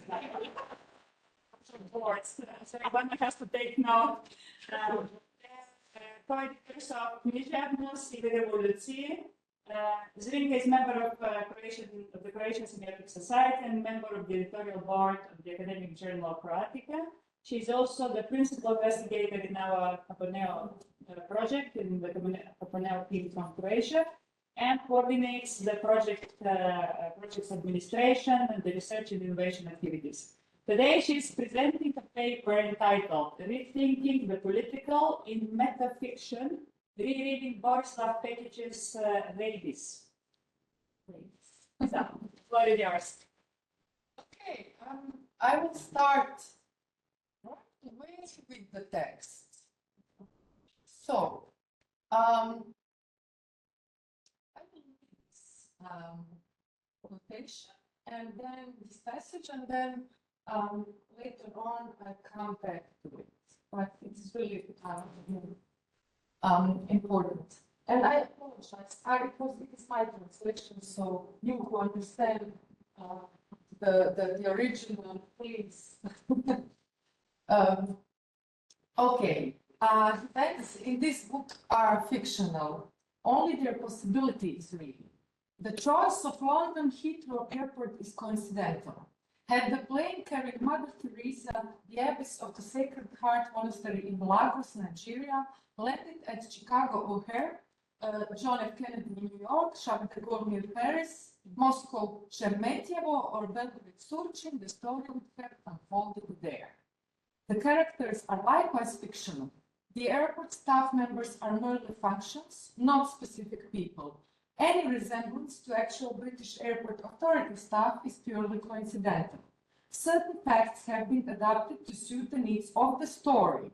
The story is written with capital A, which in turn follows the traditional rules of the game of this paraliterary genre. Following this, a quote from Nostradamus' prophecy is presented, alongside a news article published in The Guardian on the 9th October 1981. You can see it is in English also. You have it in English, and then the translation.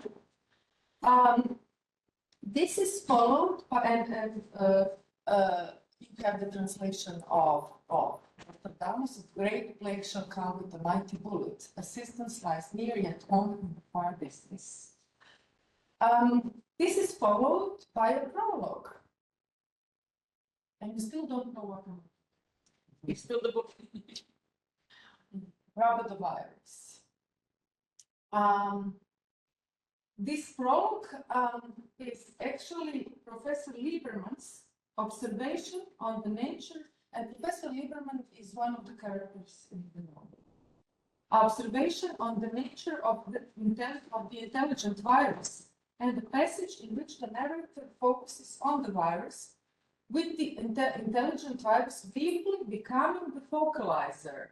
In short, the scene is set and the narration can now begin. The narrative then develops through 6 uneven parts, titled according to the 6 stages of the illness: incubation, prodrome, acute, furiosa, paralysis, and coma. It concludes with an epilogue titled incubation in the end. After all this, we have incubation. This paper focuses on the novel Rabies, subtitle Genre Novel, Genre Roman or Genre Novel by Borislav Pekic, one of the most renowned Yugoslav, sorry, sir, I will later on get to that. Yugoslav, Serbian, and Montenegrin authors. Written in 1981, it was first published in the 1983. The novel is the first in his science fiction trilogy, which also includes the later published novels 1999 and Atlantis.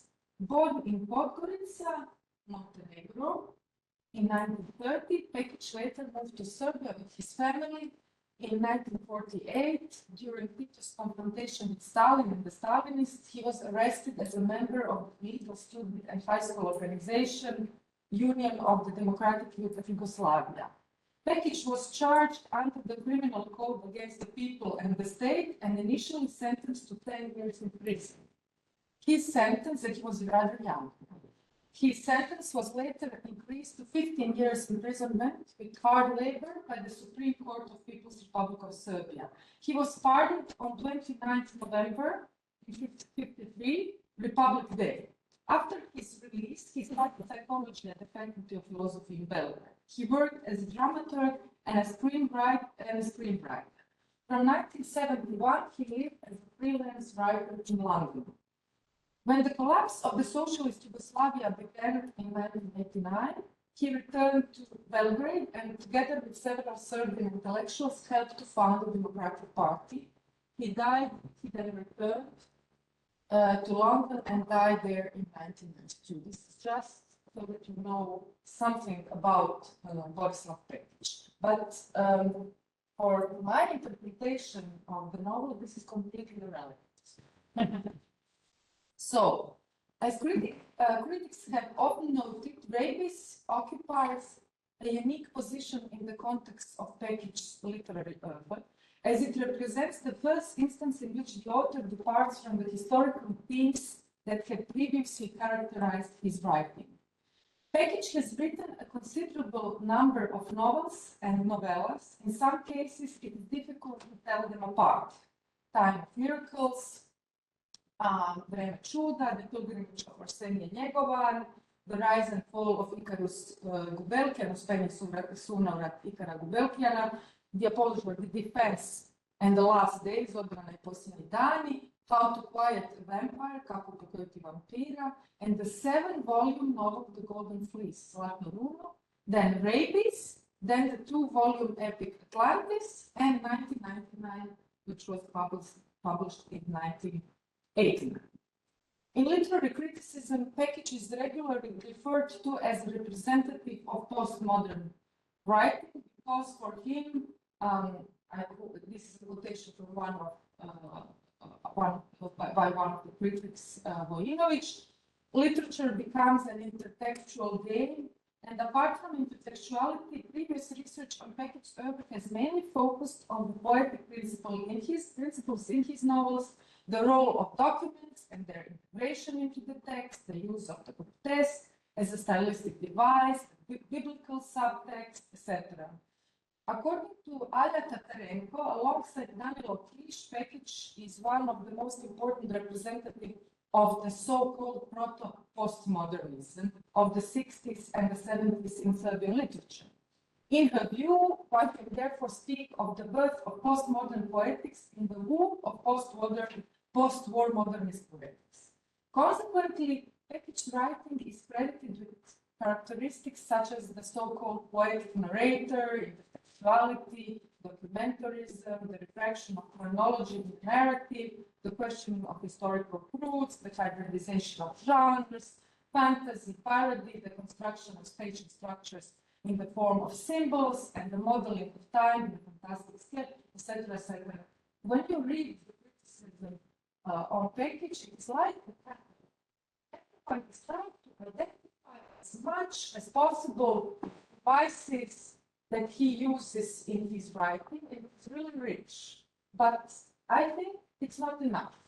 But the huge work on Pekic resides, and you have the repetition of the same.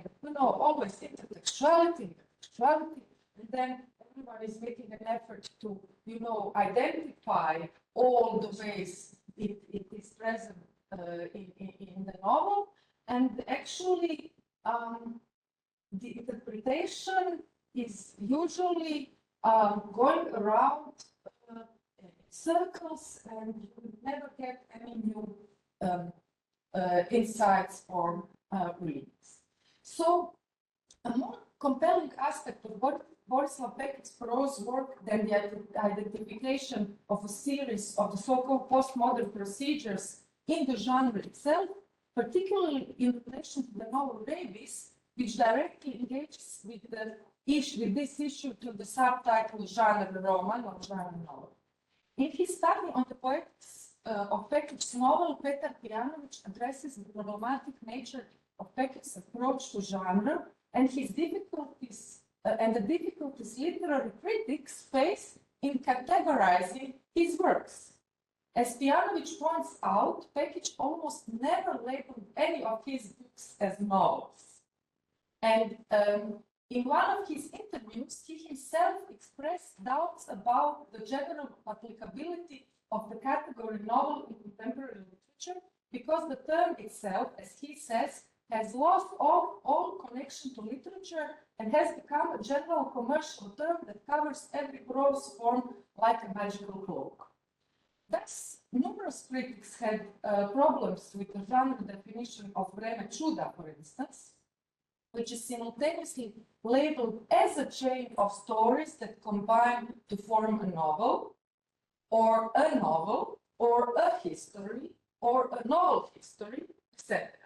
Pijanović is of course aware of the limitations of any typology, but for the purposes of his analysis, he distinguishes between Pekić's prose works, and I will just skip because I think my slides, here it is.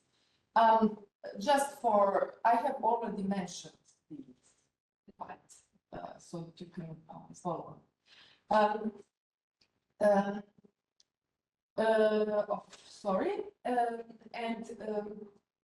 He distinguishes between Pekić's prose works. He says there's a novel without the novel, or the destruction of the biblical myth, which is Vreme čuda, Times of Miracles. Then a novel or two ancient motifs in a new way, in a new key, This can be applied to the rise and the fall of Icarus Gubelkian, or the apology of the defense and the last days.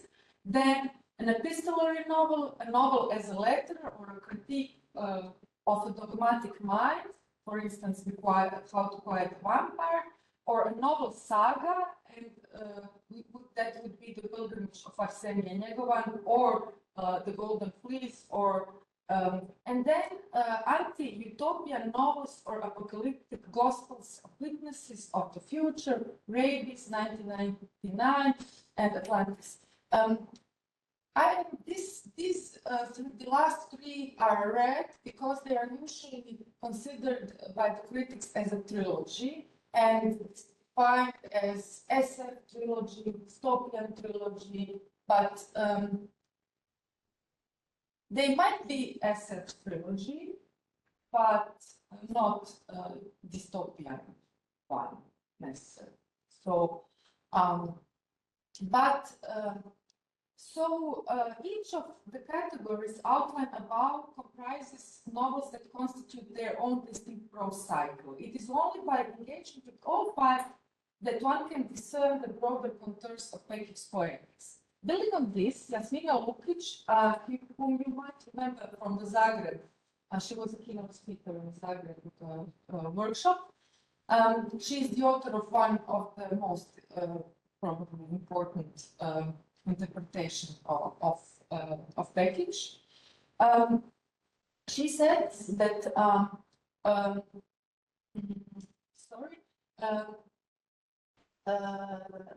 just a moment, I lost my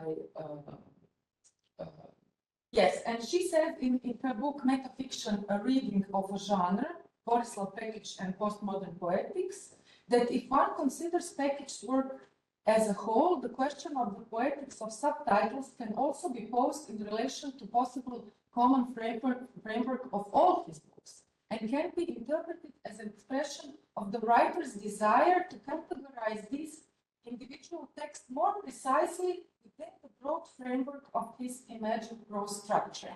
In her opinion, Peckham's individual texts in this imagined whole are to be seen as section of a loose novelistic structure.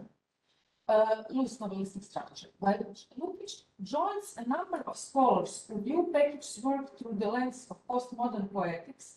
An important advance in her study is that she takes as her starting point precisely what is often almost automatically associated with it, metafiction, and in this way opens up a broader reading perspective beyond postmodernism, or beyond the discussions of postmodernism. When John Barth thought about metafiction back in the 60s, he used the expression literature of exhaustion, and did not mean anything so tired as the subject of physical, moral, or intellectual decadence or cause for despair, but only the usedness of certain forms of certain possibilities. In his opinion, metafiction is a way of responding to the exhaustion of the novel as the most important literary genre. The novelist, I quote, the novelist becomes a kind of a critic by writing a novel about the uselessness of novelistic forms, or a novel that imitates a novel rather than the world.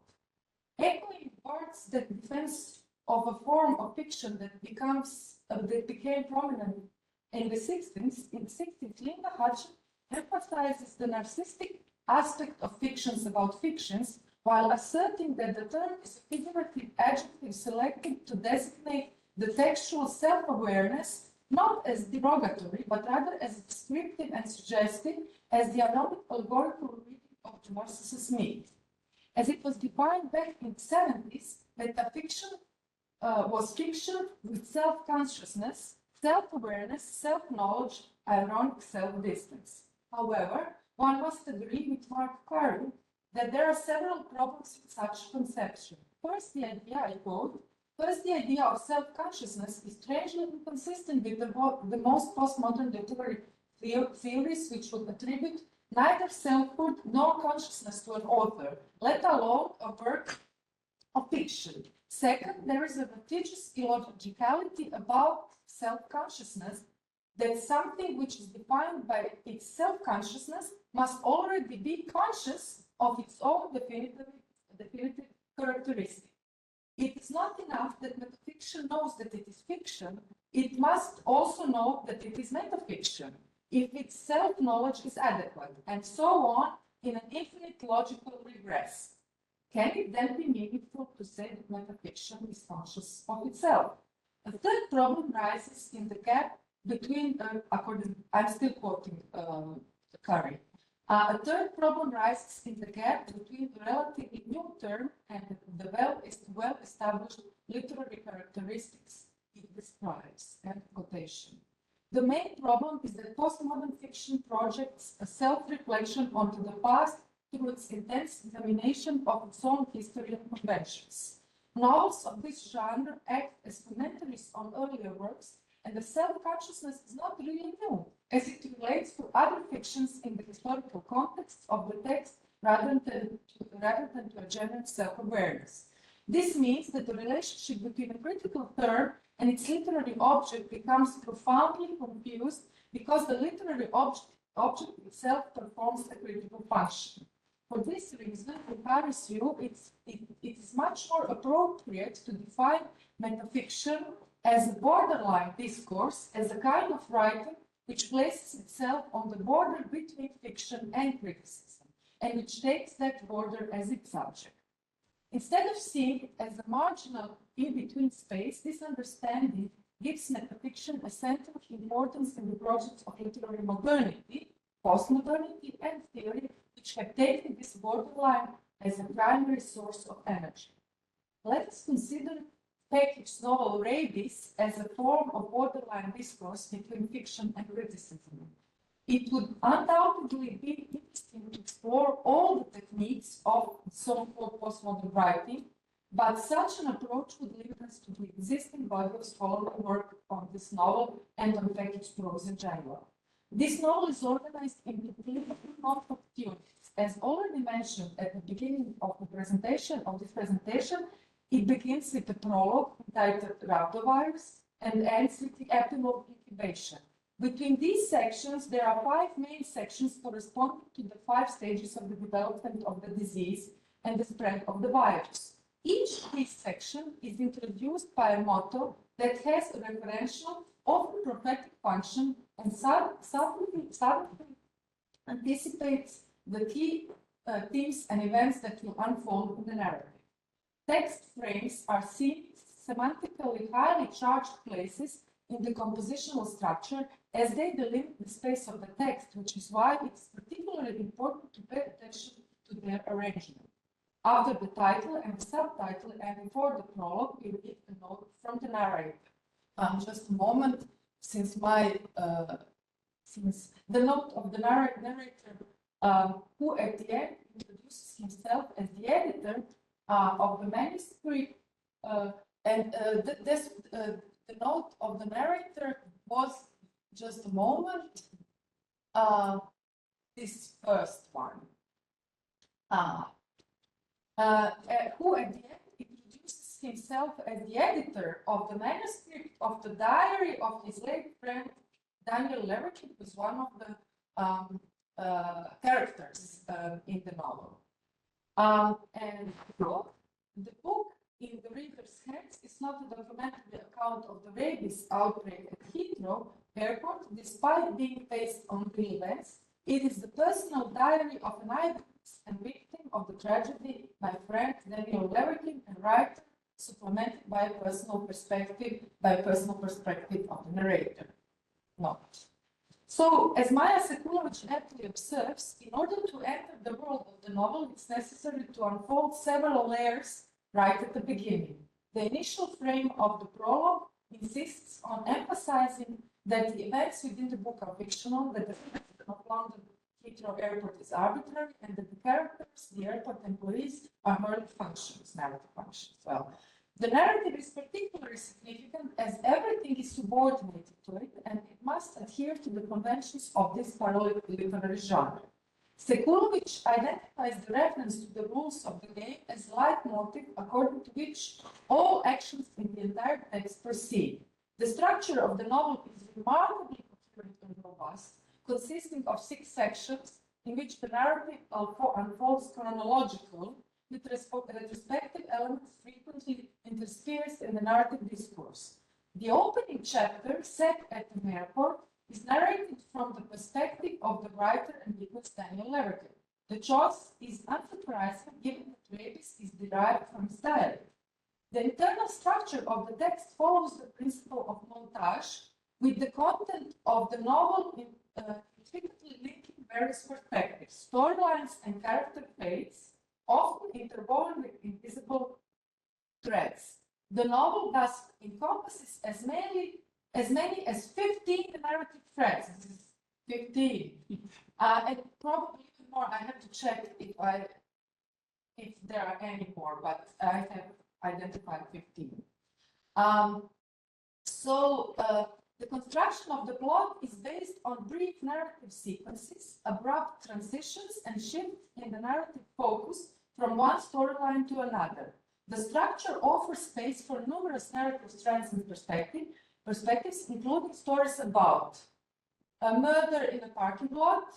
You have Police Sergeant Elmer, his efforts to solve the crime.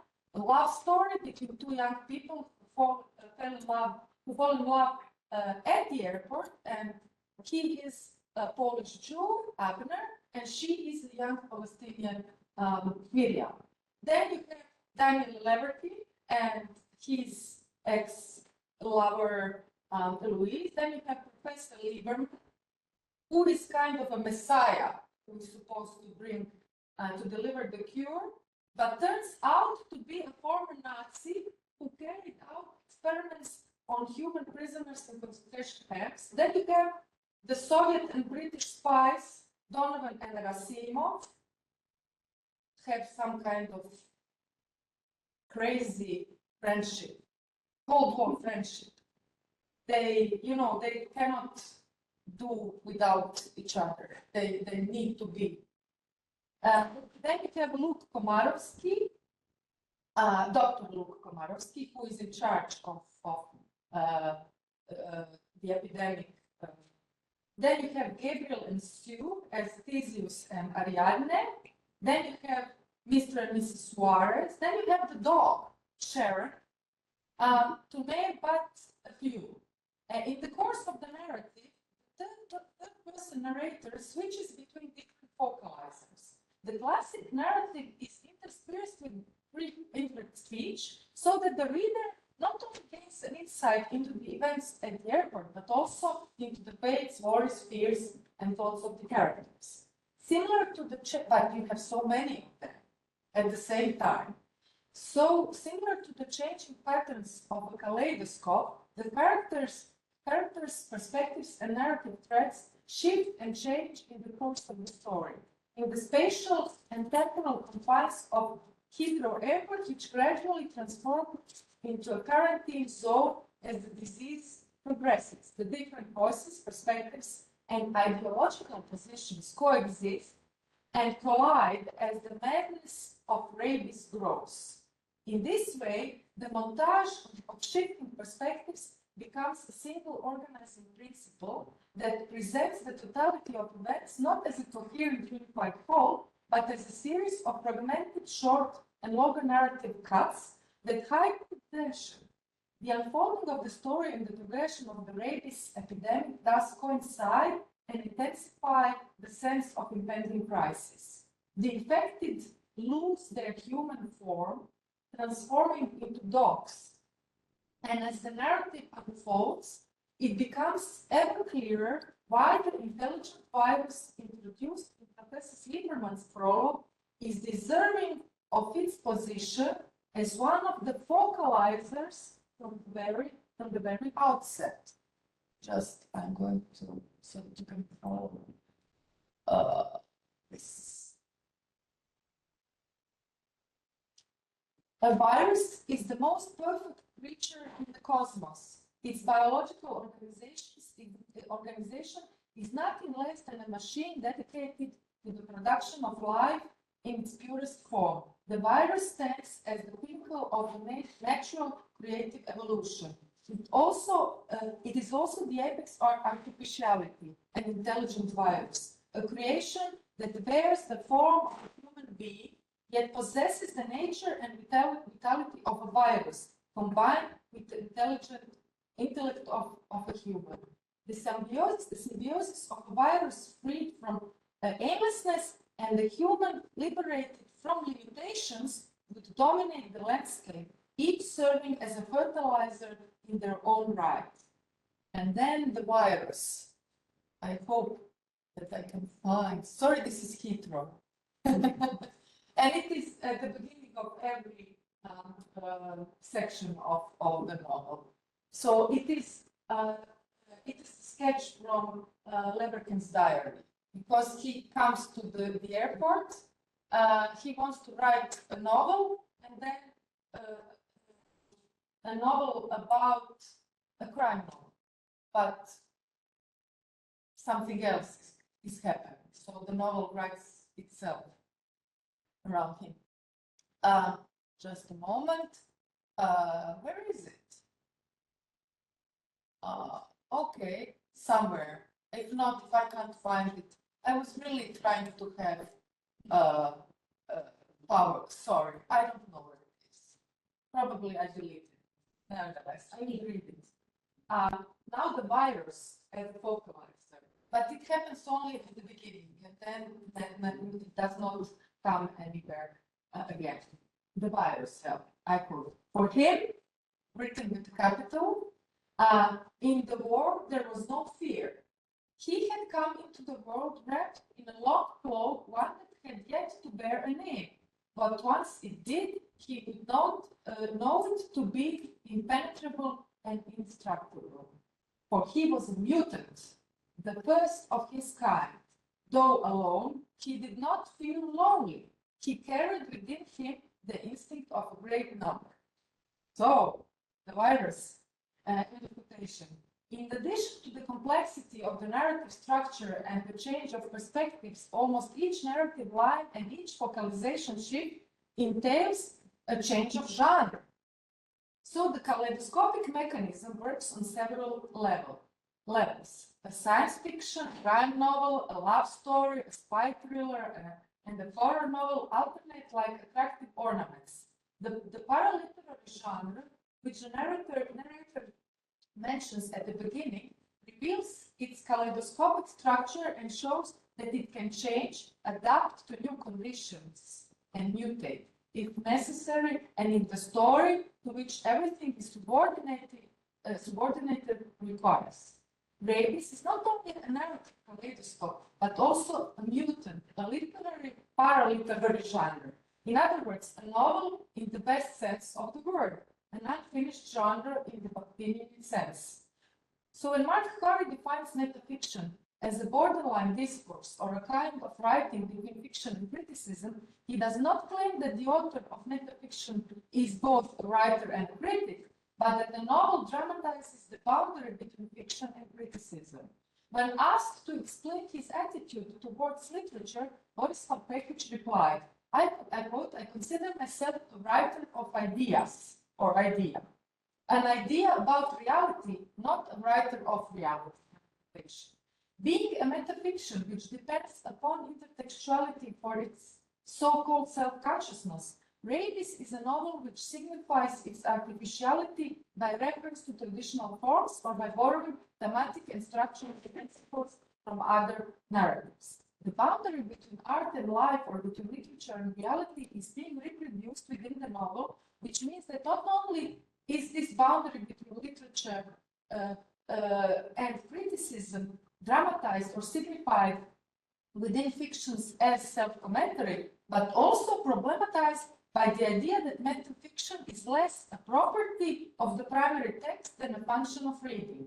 In this way, the epistemological ambiguity of metafiction, which highlights the artificial invention of its object, is duplicated in a critical ambiguity between the objective discovery and the subjective invention of the literary object.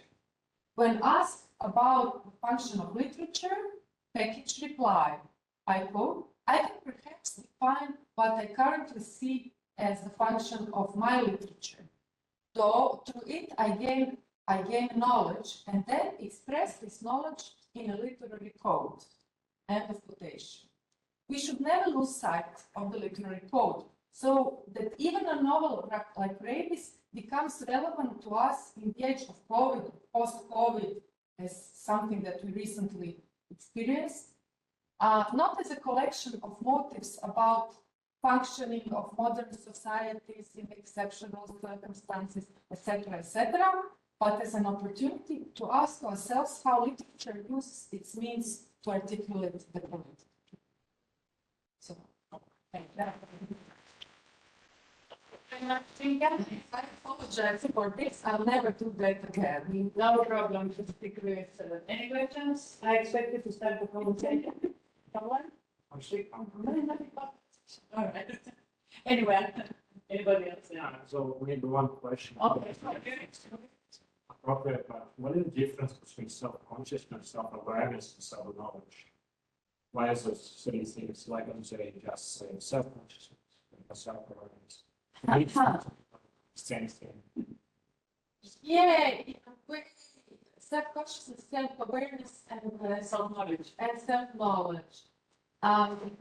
They don't overlap quite. So each, it is kind, I see it as a gradation. Why it would be that way? Self-consciousness, when you use the concept self-consciousness, you have behind each of these concepts, you have an intellectual history behind.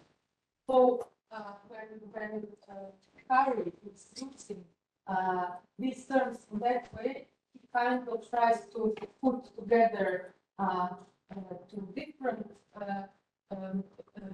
explain and use concepts that have similar meaning, but come from different intellectual backgrounds. So probably probably in rationalist tradition, one would say self-knowledge. In phenomenological hermeneutic tradition, we would say self-consciousness, or you would deconstruct the concept or problematize. So this is self-awareness the same way. So I don't, these concepts are used in his art, in his text only to refer to any kind of self-reflexivity. When someone is, or something is being reflected and problematized and questioned. It says that in to attain self-knowledge, you have, since you mentioned progression, you have self-consciousness, you have environment. Yeah. Self-awareness, you have like a will, self-knowledge, self.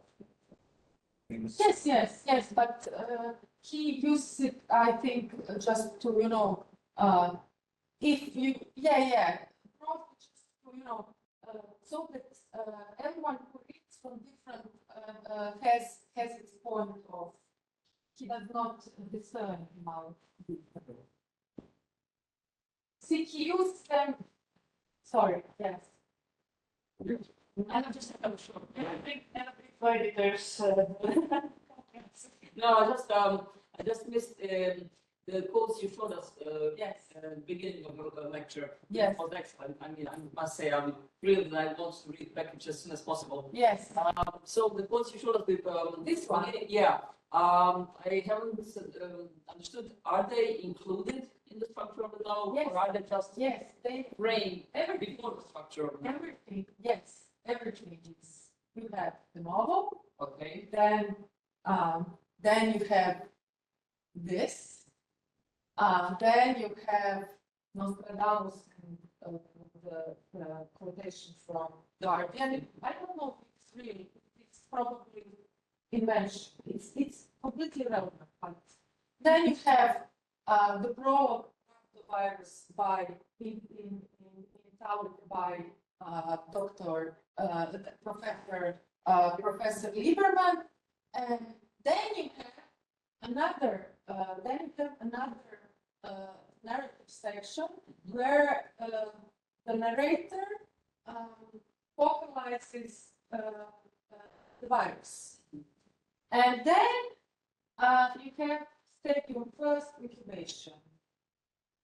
This is it. This is original, right? Yes. It's the first. How come it's written Hebrew?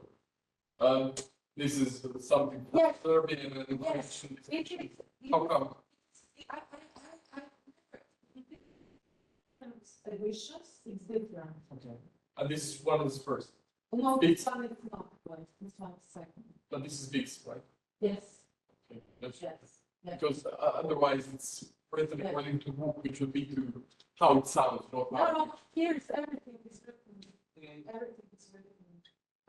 And it changes from edition to edition, just for page. Sorry. The question about the series, self-awareness. Yes, yes. It's very important, because when he writes that he is the writer of the ideas, Yes. well, the idea is the Cartesian comics. And then there I have a problem with Carter's interpretation. Because in Descartes, what constitutes subjectivity is the infinite of doubt. Yes. And metafiction can be seen as the infinite of doubt. Okay. And not that something that is fixed and then postponed in a novel. No, it's maybe I think Yeah. in my presentation, it's not what he actually Instead. He says that novels, the novel actually makes particularly, it is a site for doing that. Yeah. Not as a solution to the problem. No, I didn't think that it's so, but Well, it is constitutive of modernity and of postmodernity. He actually that Paris argument goes against this putting metafiction as a label to postmodernism. He tries to, show how it works in earlier. Yeah, I know. Well, So, good feedback. of course, not only There also. Cervantes and whatever. So he said he uses that concept where he wants to demonstrate how novelists, how metafiction is something that is not specific of. Yeah, and that is consistent with the nature of the novel. So I would say probably I have a problem with postmodernism. So I would say that Page is a great modernist writer. So Yes, but modernism Yes. is a change. Yes, yes, and it has this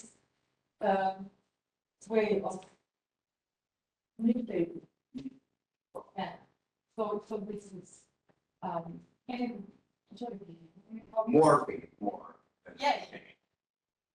But it fits for this application. Anybody else with more questions? I don't see anybody online. Anybody from us?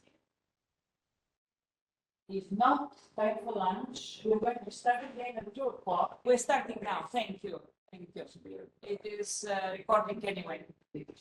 Shall I wait 1 minute so that they do not disturb you? Sure. All right. I suggest we start. We do not know where people are typing or whether they need any more copy. So we're going to go according to the plan. I'm slightly worried because I don't see the last speaker, but who knows? Maybe she's going to appear sometime in the middle of the presentation. Our last but one speaker is Eric Bergman. Eric is a senior research assistant at the Cartography project, Faculty of Humanities and Social Sciences of the University of Zagreb. His research interests include narrative theory, indigenous metaphysics, and philosophy. Chicano and Spanish studies, so-called ethnic literature, and academic writing as an art and science. As part of the Cartography team, he is responsible for the text portraits of political novels from Finland, being raised bilingually, Finnish and English. Eric will also implement an academic writing in English workshop for colleagues in the autumn of 2024, which is all news. Everything is changed. Everything has changed. Let's about that. His goals are to submit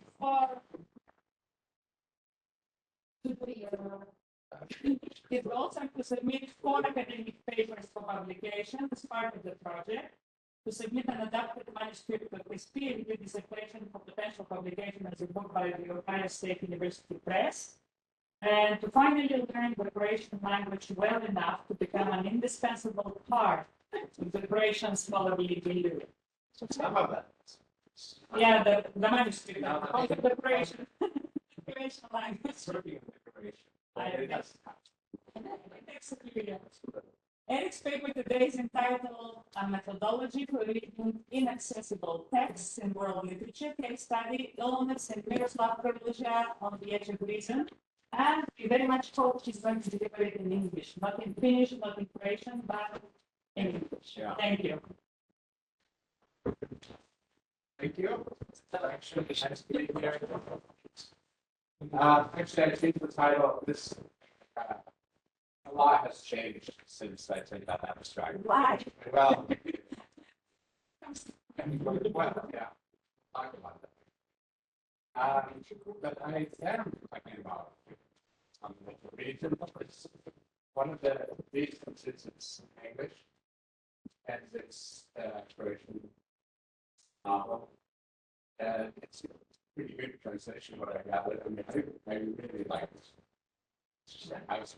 It's sad. It deals with humor and stupidity, which are two of my favorite.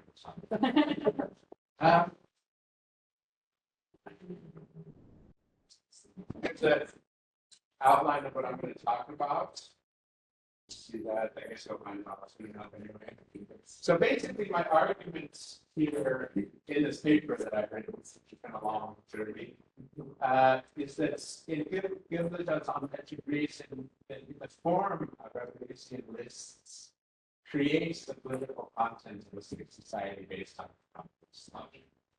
So the form is what it's trying to make meaning. So we can look at intertextuality, which I mentioned, or Berkeley's reality system. And we can look at the text being in dialogue with the narrative of capitalist logic. This is something that I don't think so many scholars have talked about. It's more of this kind of absurdity and civic paradox and society, bourgeois society, sort of, but I'm connected to capitalist logic. So capitalist logic is presented in the novel as hegemonic. It's part of social proof, not quite part of everything in the novel. But the crux of my argument is that this argument is taking place from a bourgeois position. The narrator himself is part of the society, that's a bourgeois society. And so, because of this premise, peasants cannot appear in the novel. They're outside of the yes.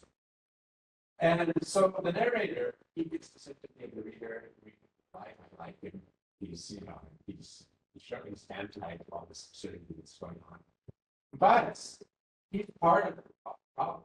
He's part of that bourgeois society that cannot see peasant classes. We're talking that at this time of early 20th century, the vast majority of Croatians were peasants. They do not appear. Well, maybe not, but not me.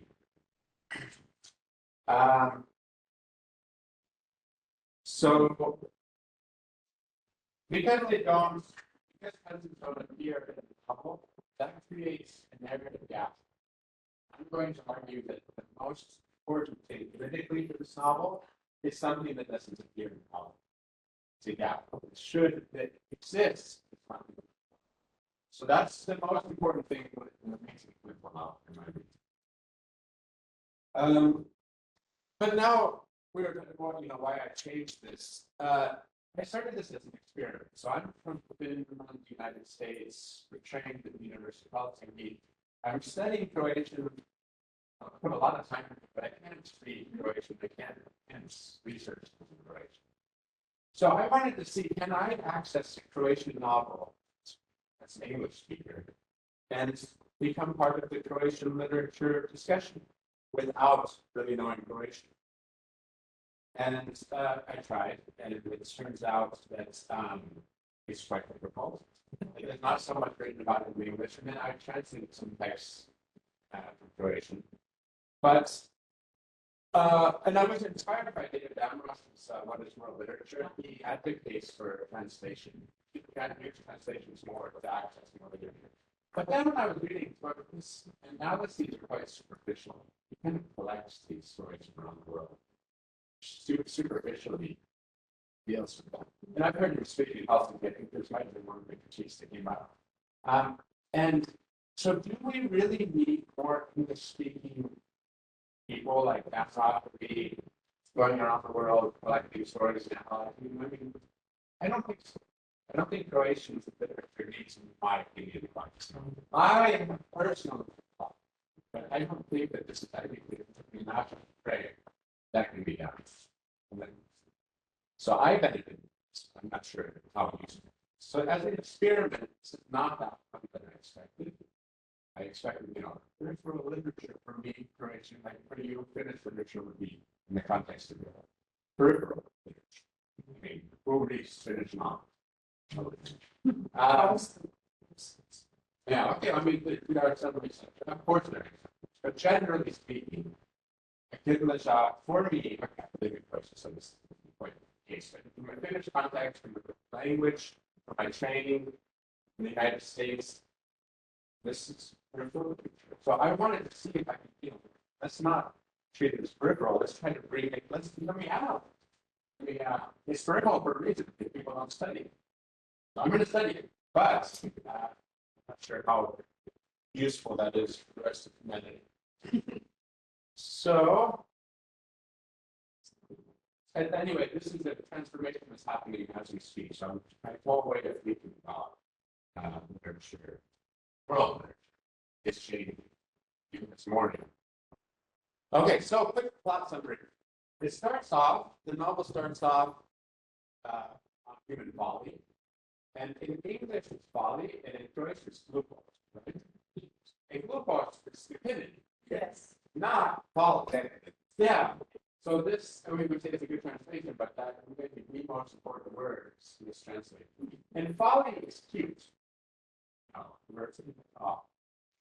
And it's stupidity is menace. It's somehow that's a question. So, there's this general director Domachinsky, and he's the narrator at this garden party, and he's boasting about shooting these four bandits like mad dogs for stealing his wine from the cellar. 1918. So these might be racist. They don't say. But yeah, there's well, yeah, racist, but they're desperate, so they're trying to steal wine, and they shoot them in the back. And then the narrator, you know how sometimes it's just a moment of silence falls on the group. And he's, when he's speaking to himself, he says, it was all a crime, bloody thing, moral insanity. Moral insanity. Says page 40, Caroline. Yeah, exactly. I was talking about yesterday, it's exactly this kind of a language that comes out, it's not a lot. So, and that's the only time. Also more insane. But anyway, this is moral insanity. And so that phrase, I mean, been uttered, changes the trajectory of his life. He's ostracized, he's taken to court, and he could recant his phrase, he could take it back on his story. Right? He doesn't. And that's what the novel's about. And he down, and he said, well, I think he goes insane. This is one of the statements. Now that's the great interpretation, but that's what I think happens.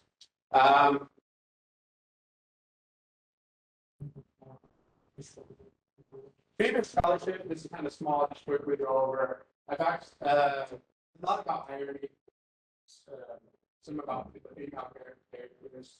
My favorite character in the novel is what's your name? Yeah, Viga. It's my favorite character. But this is a debate about favorites of female characters. This Edward Mojenko, this is in English, World Literature Today journal. He talks about his idea is that narrators debunk this kind of conservative or people freedom of thought. And what I argue is that it's not the narrator. The narrator is as absurd as the rest of society. So I don't agree with it.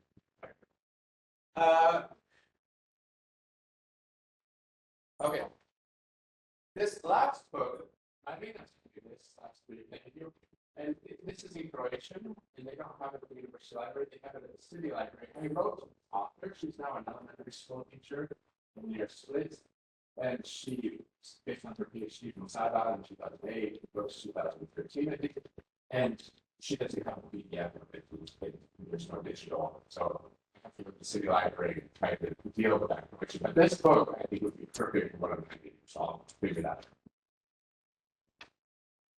out. The Revolution list. Now, I became aware of this novel of Henry Miller, who also uses this kind of piling on. Let's see, there's a definition.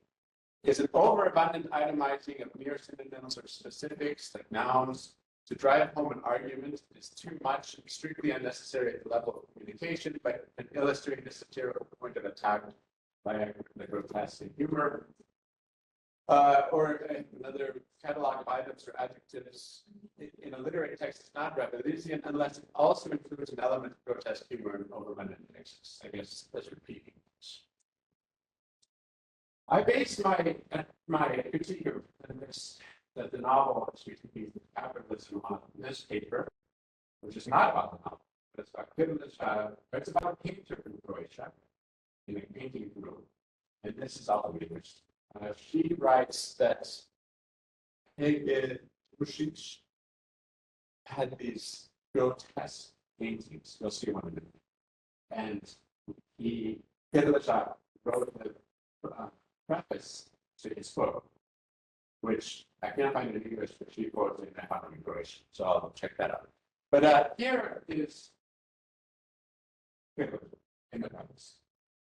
Ego Dušic's artistic reputation of everything that is undignified, negative, backward, stunted, and deformed, his vocal hatred of everything ugly, trampled, rejected, wretched, and spat upon, his relentless and obstinate tendency towards everything uprooted, congealed, degenerate, wilted, everything that has been trampled by the harsh, raw, bloody, somber, sorrowful, and hopeless reality. Precisely this adventurous flickering and entwining of the repulsive and cannibalistic elements with the sickly and deathly ones. This contempt for our archaic, idiotic, unenlightened, medieval backwardness, this daring yearning for a way out, for the amelioration and liquidation of these motifs, this is the subjective construction of Hegelian's artistic rebellion. So, this is one thing. And this is it. So it's piling on all of these adjectives and things. Why are they offensive? Oh, well, they're strictly speaking not necessary. I mean, they make a rhetorical point.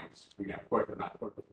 They are necessary to do what he wants to do, but they're not strictly necessary in a concise type of formal language.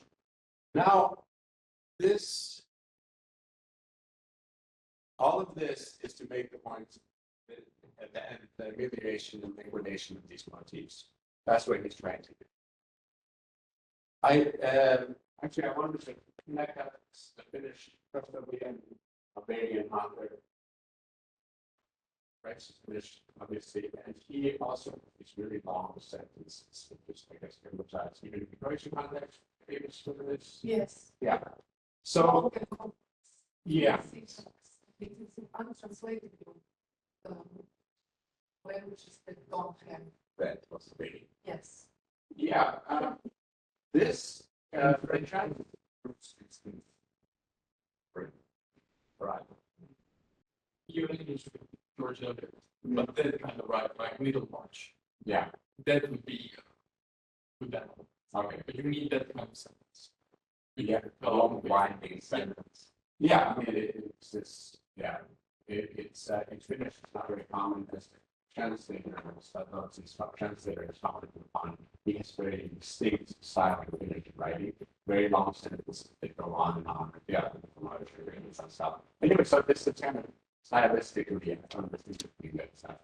This is Finnish, but it's very rare to have this kind of sentence structure. In this paper, the author says that all of this is a critique of feudal capitalism. So it's this kind of capitalism which has been brought onto this peasantry, the feudal reality, and why is this? Saying this because it is borne out on the very bodies of the peasants. And this is why the paintings have this grotesque element. This is why, like, we would call it a sickness. This is one of his famous paintings that is commented upon in that paper.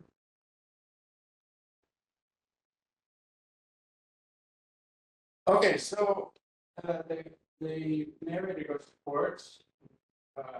Chapter is called Crime and Punishment in English translation, and it's for me very fun. It's just on and on. Some narration is pretty much saying the same thing in different ways, and the same repetition. It's just goes on and on. I find it great. It's amazing. So here is the narrator talking about defending the Machinsky, which they slammed, right? So he says, listening to that law machine spewing forth evidence at such a convincing speed that the whole courtroom was inundated with proofs, arguments, paragraphs, and around me on the defendant's bench, such a mass of slanders, crimes, offenses, criminal deeds, lies, insults, cheating, untruths, crimes, moral insanity, malice, moral misery. I began to feel myself disappearing under the strokes of that gravedigger's shovel, being buried in the grave formed by my own moral rottenness, and so on and so forth. So this type of abstract justice, abstract concept, is what takes on the form of language. And by the end of it, the narrator slips into seeing himself as degenerate, like a moral monster, because he's so much onslaught of language. And one of the ironies is that Dr. Hugo, the lawyer, and the narrator, same thing for rhetorical side. They both use these kinds of lists.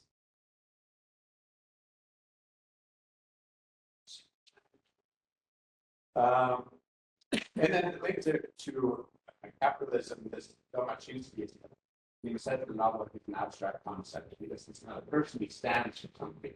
And what he stands for is debatable. But I would say that he stands for this kind of trickle down economics, which in capitalist logic, because of his capitalist clouds, equals moral superiority. Or this is the argument makes the world. So here's, I don't want to read it out, but there's all this type of chamber pot, a lot of exporting chamber pots. They keep mentioning that. And exports, of course, in the capitalist wet dream because you're taking money in capital from other people and bringing some. And commodities are a cynical for the economy and the nation as a whole. And Domachowski is called that son of our country born in the Zagoria, citizen of Zagreb, a Croat, a Slav, a Yugoslav, a Pan-Slav, a European. So that it makes place to the nation, and which is the economy. Industry equals economic vitality. So that's mentioned, the smokestacks, the engine smoke. And then the press is mentioned, way of narrating capitalism. Okay, I already mentioned this. This is a quote where this so much. This is Hugo. Wait on. Oh, no, this is the narrator saying what said about so much. That makes sense. It's a lot of names. Okay, so he's the protector. 4 times in short quote. He's a protector. He's his father, the shepherd who protects him. If you take him down, the whole economic structure.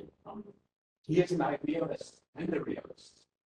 He is 33 comes up a number of times as the savior of humanity. He is, let's see what else. So this chapter goes on and on in this mode. And the whole chapter could be seen as a relevancy list that's trying to define Domachowski as the pinnacle of the capitalist trickle-down economics, and hence he cannot be guilty of murder. I'm running out of time, so we'll be a bit quicker. And then I showed that this is the class issue. May I just say, I still don't see the lady who was supposed to be presenting calculation. Okay. Okay. You might finish. Take your time. Okay. Yeah. The fact that it's based on class, and here's the way that it's everybody was scandals, and it's everybody, it's not everybody. And this is why this is superfluous to the extent that he says everybody, and that means everybody. But then he lists all of these examples. It's comical on hand, and also specific. It's kind of occupational dispositions in society for the reader. And like people with leisure, just in the cafes, people who people fattening like tapeworms on other people's intestines, which I see as an investment. Descendants, people who inherit money from or cultural capital, and peasants are not listed here at all. Brick kiln workers are forest workers, they actively produce something.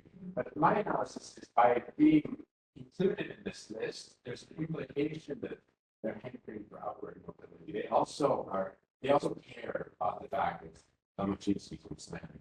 It's a scandal. There's a certain kind of implication, but of course that's interpretation. But I think that the narrator is also absurd. And I already mentioned this in Edward Moshenko, how he because there's the narrator shining a light on society that I think, and I'm not the only one, but the narrator being also extremely absurd. And because he doesn't offer us an alternative to satire, it's exactly the original solution offered. Now, this is what I would say is slip to insanity, because he's listening to the radio at times, and he is juxtaposition of intestines and cognitive brain. And so it goes up through music into this pristine, I'm not sure by having to, but it's pristine and perfect realm through music. But then he's moving the dial. It's one of these older, moving the dial. Right, so then there's silence. But it's not the silence, but the vocal activity is narrative, even though it's talking about. So this is him going through his own consciousness, right? Psyche. And then there's more gases and superpowers, more. And it's 1938, this is published, right? So this is before World War II, but he describes kind of modernist war and madness. And gunfire, rockets, mobs, banners, it's dystopian type of description. So, well, to cut it long story short, I think he's going to be into matters. But then my last point here is that in the novel, it says peasants are not meaningfully mentioned or not included. That's narrative capitalism, Easter eggs, right? And sometimes, of course, they attack, but it's not their job to offer the solution. So we're not going to offer the solution. But as readers, we can interpret this gap. But where are these 95% of grow-ups? They're not in the novel, but they are. They do exist in that story world, but they're not included. So if we read that through the preface that I mentioned in the beginning of the paper, we could take the silence as the critique of this bourgeois society that you not even see as this as a real victims. And what I mean by that is being harassed and ostracized by society is not as bad as stereotyping. So it's the materialistic judgment. So when we talk about the nation and the stock markets and the economy, which takes place in the novel a lot, we leave out a large portion of the population that's not included per se. And Nicosia, in my opinion, illustrated that in 1938. So politically, we must not only concentrate on the narrative as it is at the textual level, but what has been left in the narrative gaps, the unsaid. Sometimes what makes a political novel is what has been left out. And sickness is a question of perspective. One man's sickness is another man's boon. And any capitalist success experience has its lane without just Thank you. Thank you so much. Thank you. Any questions for the case study that you have? Anybody? We have all the time in the world. I'm believing that we're going to finish quickly today because a likely exchange, right? But you were last and the lady said it was the last, so now she's not even online. In any case, we have all the time to ask Eric, please to check with graphs, but great.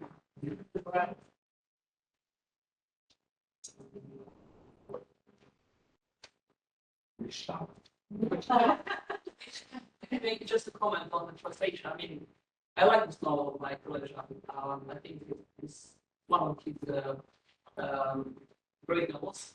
I think in translation, one very important part of the book is mainly the monologue by Malin Janets or Malin Ruenta, which is in translation. This is the peasant. And he's basically given his, shall we say, authentic voice in the Hungarian dialect. So I think this is completely from the translation. Yeah, it's like a huge challenge. Do you know why is that?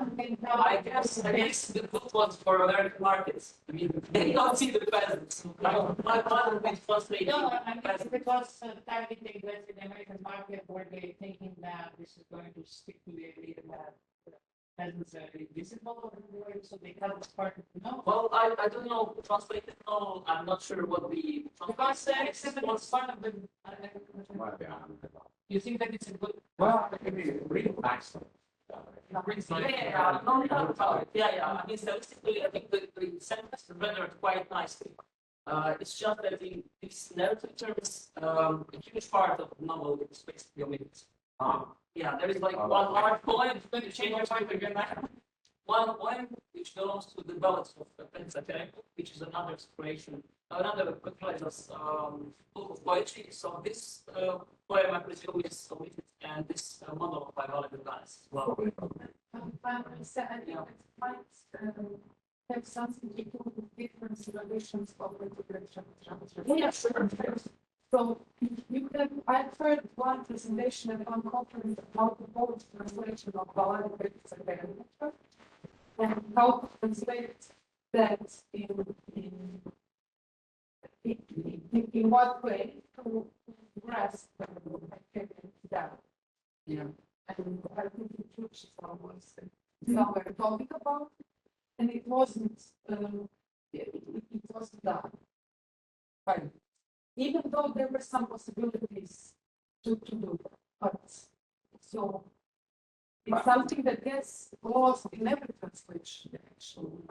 I think. But it really does completely. Yeah, but how to translate in British, like Kenyan dialect, so that the reader, the English reader would grasp. It's a question of register. Yeah. So you just try to find an equivalent. Yeah. For example, translate and the parts probably in French you use discourses by Maurice Torres for the part assembly. So you just construct your discourse on a model. Because it's sort of like it's Very basic. yeah, but Kaliosha does not use his Caribbean language, is a literary language. It's Caribbean, yeah. Yeah, it does not exist actually. Not So- it's a interpretation of the rights. No, or something. No. I'm not sure. But each country has its own sort of translating and adopting novels. So, for example, you can say, Yeah. I can even say that show that the novel was translated from Croatian. Because, for example, those are all long times not translated, But from the other, from French, changes. From Spanish, yeah. So translated from French for a long time. yeah. Now it's kind of thing that's. Maybe it's that. But it's not like that, no, it's like, I take it from. doesn't have any other language to be translated from. Maybe, but no, that from the original. This was the translation from the original. I find it's state because the states usually that hold the copyrights, they should be more protected, especially because here, and you said, it's not simply a matter of poetic translation, it's more. It's one of the whole- It's novelistic genre, they can just kind of. I have a question because there is one character, not one man. Yeah. For example. Just not Yeah. Yeah, sure. But so the dialect is, but this other character was is it? Yeah. Definitely. Yeah, that He's in there as well. it's from it's a bit. Spanish. Yeah. Translation is valuable. And it's not that in the English, I read somewhere else that he has this dialect Croatian, but it's just straight English translation. So you wouldn't gather that. Yeah, page 141, it is the same thing. It says, Valentin, poor man from Stubice, who started with his 2.5 acres until at the age of 49, he became a relatively developed wine grower. His vessel just became a bit wealthier, I guess, there, but something else settled down, he's kind of far from that. Yeah, it's not on this. Yeah, well, to say that it's really not all of here, I think these bandits could be, it's another, I get here, or do here, but not, definitely not part of the central. And they're not simple events. They're called Greek cater categories. Then we have it out. People with certain CR. So see that's what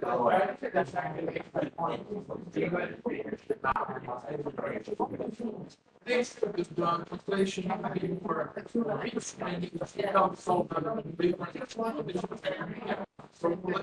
not impossible. We should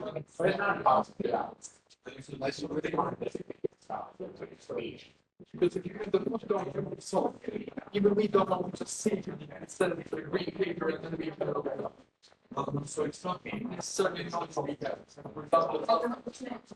None of us are able to really come to terms with it because the references are so exaggerated and so articulate that they don't anymore. So we have to do all the work fast. Yeah. Yeah, but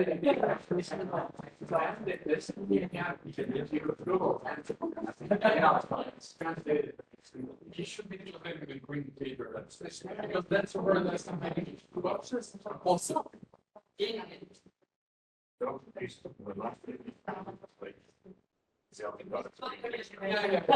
That's it. It's what's currently long sentence. If you type in green papers, that's it. So basically, that is what it is. Down with the house that. It's difficult to have the house. It's someone sit down with the cousin with the house that is not the not the back. Yes.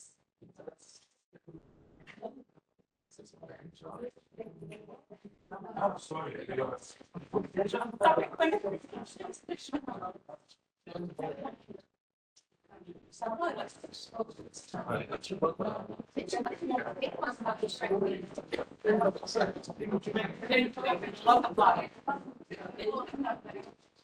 Thank you very much, Eric. Step the room, obviously. Nobody else, right? I'm greeting the custodian. Can I have your name, please? I am greeting the custodian who is online, but we still do not have a last speaker. I was checking my email while Eric was talking, and I have no message, no sign of event who asked to be moved to the last time slot. So basically, it is 2:35. We should be done. We should say a couple of words, probably to say how much we love having you. Political talks around coffee, around dinner and so on, but also for very informative speeches, for very informative research, and simply for making us feel that still there is so much to be read, so much to be done. From Croatian literature to Spanish to French to English and so on, we had a very informative couple of days, 1.5 days.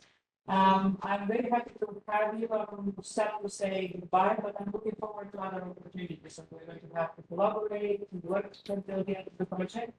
And I'm going to make available pictures. I'm going to make available all the recordings, also that you can share with your colleagues who couldn't make it or who are potentially interested in the work we're doing.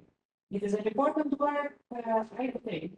You just have to prove it on a daily basis to those who do not believe in us. Other than that, the political novel is alive and kicking because we saw the full spectrum from the 19th century onward to contemporary literature that is written in the past few years by men, by women, different nationalities, and so on, different languages.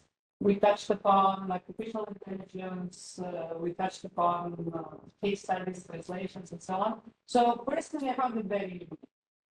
I have a whole list of books that I have to read, and I hope to see you, first of all. You'll get an email with pictures. In exchange for the links, you're going to send me your paper for editing, for peer review, and so on, so that we can produce a package from this workshop. We're going to try to publish as soon as possible, but if not by the summer, it's going to happen definitely in the fall. Plus, I would appreciate if you can send also to Carlo text corpus for the novels that we presented, so that we can enrich a little bit our database of the political novel, and it's actually something which is very lively and interesting to see. As hints not simply about reading, but also things for possible future research. So I'll send an email detailed one with the requirements for the papers, and then please let's a reminder, kind of reminder for sending text corpus to panels. That's for me. I'm going on there.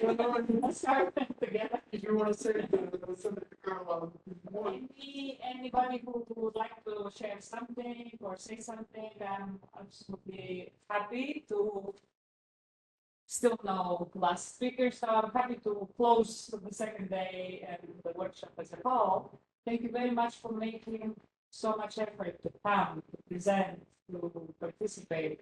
I know it's not easy for our colleagues who put them down. We are sorry, but we know that they have something to do, something important. So I'm hoping to see some of you in the next workshops, at least online and face to face whenever we have that opportunity. I hope you enjoy the rest of the rainy day somehow, and I hope to see you at dinner at 8 o'clock in the restaurant. I sent things to the maps to several people who can share with you. And that's the end of the story.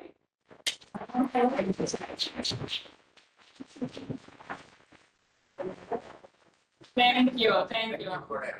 You're very welcome. Dear colleagues, we finish. We can finish with the recording, and we'll talk about the links to the recordings. Thank you.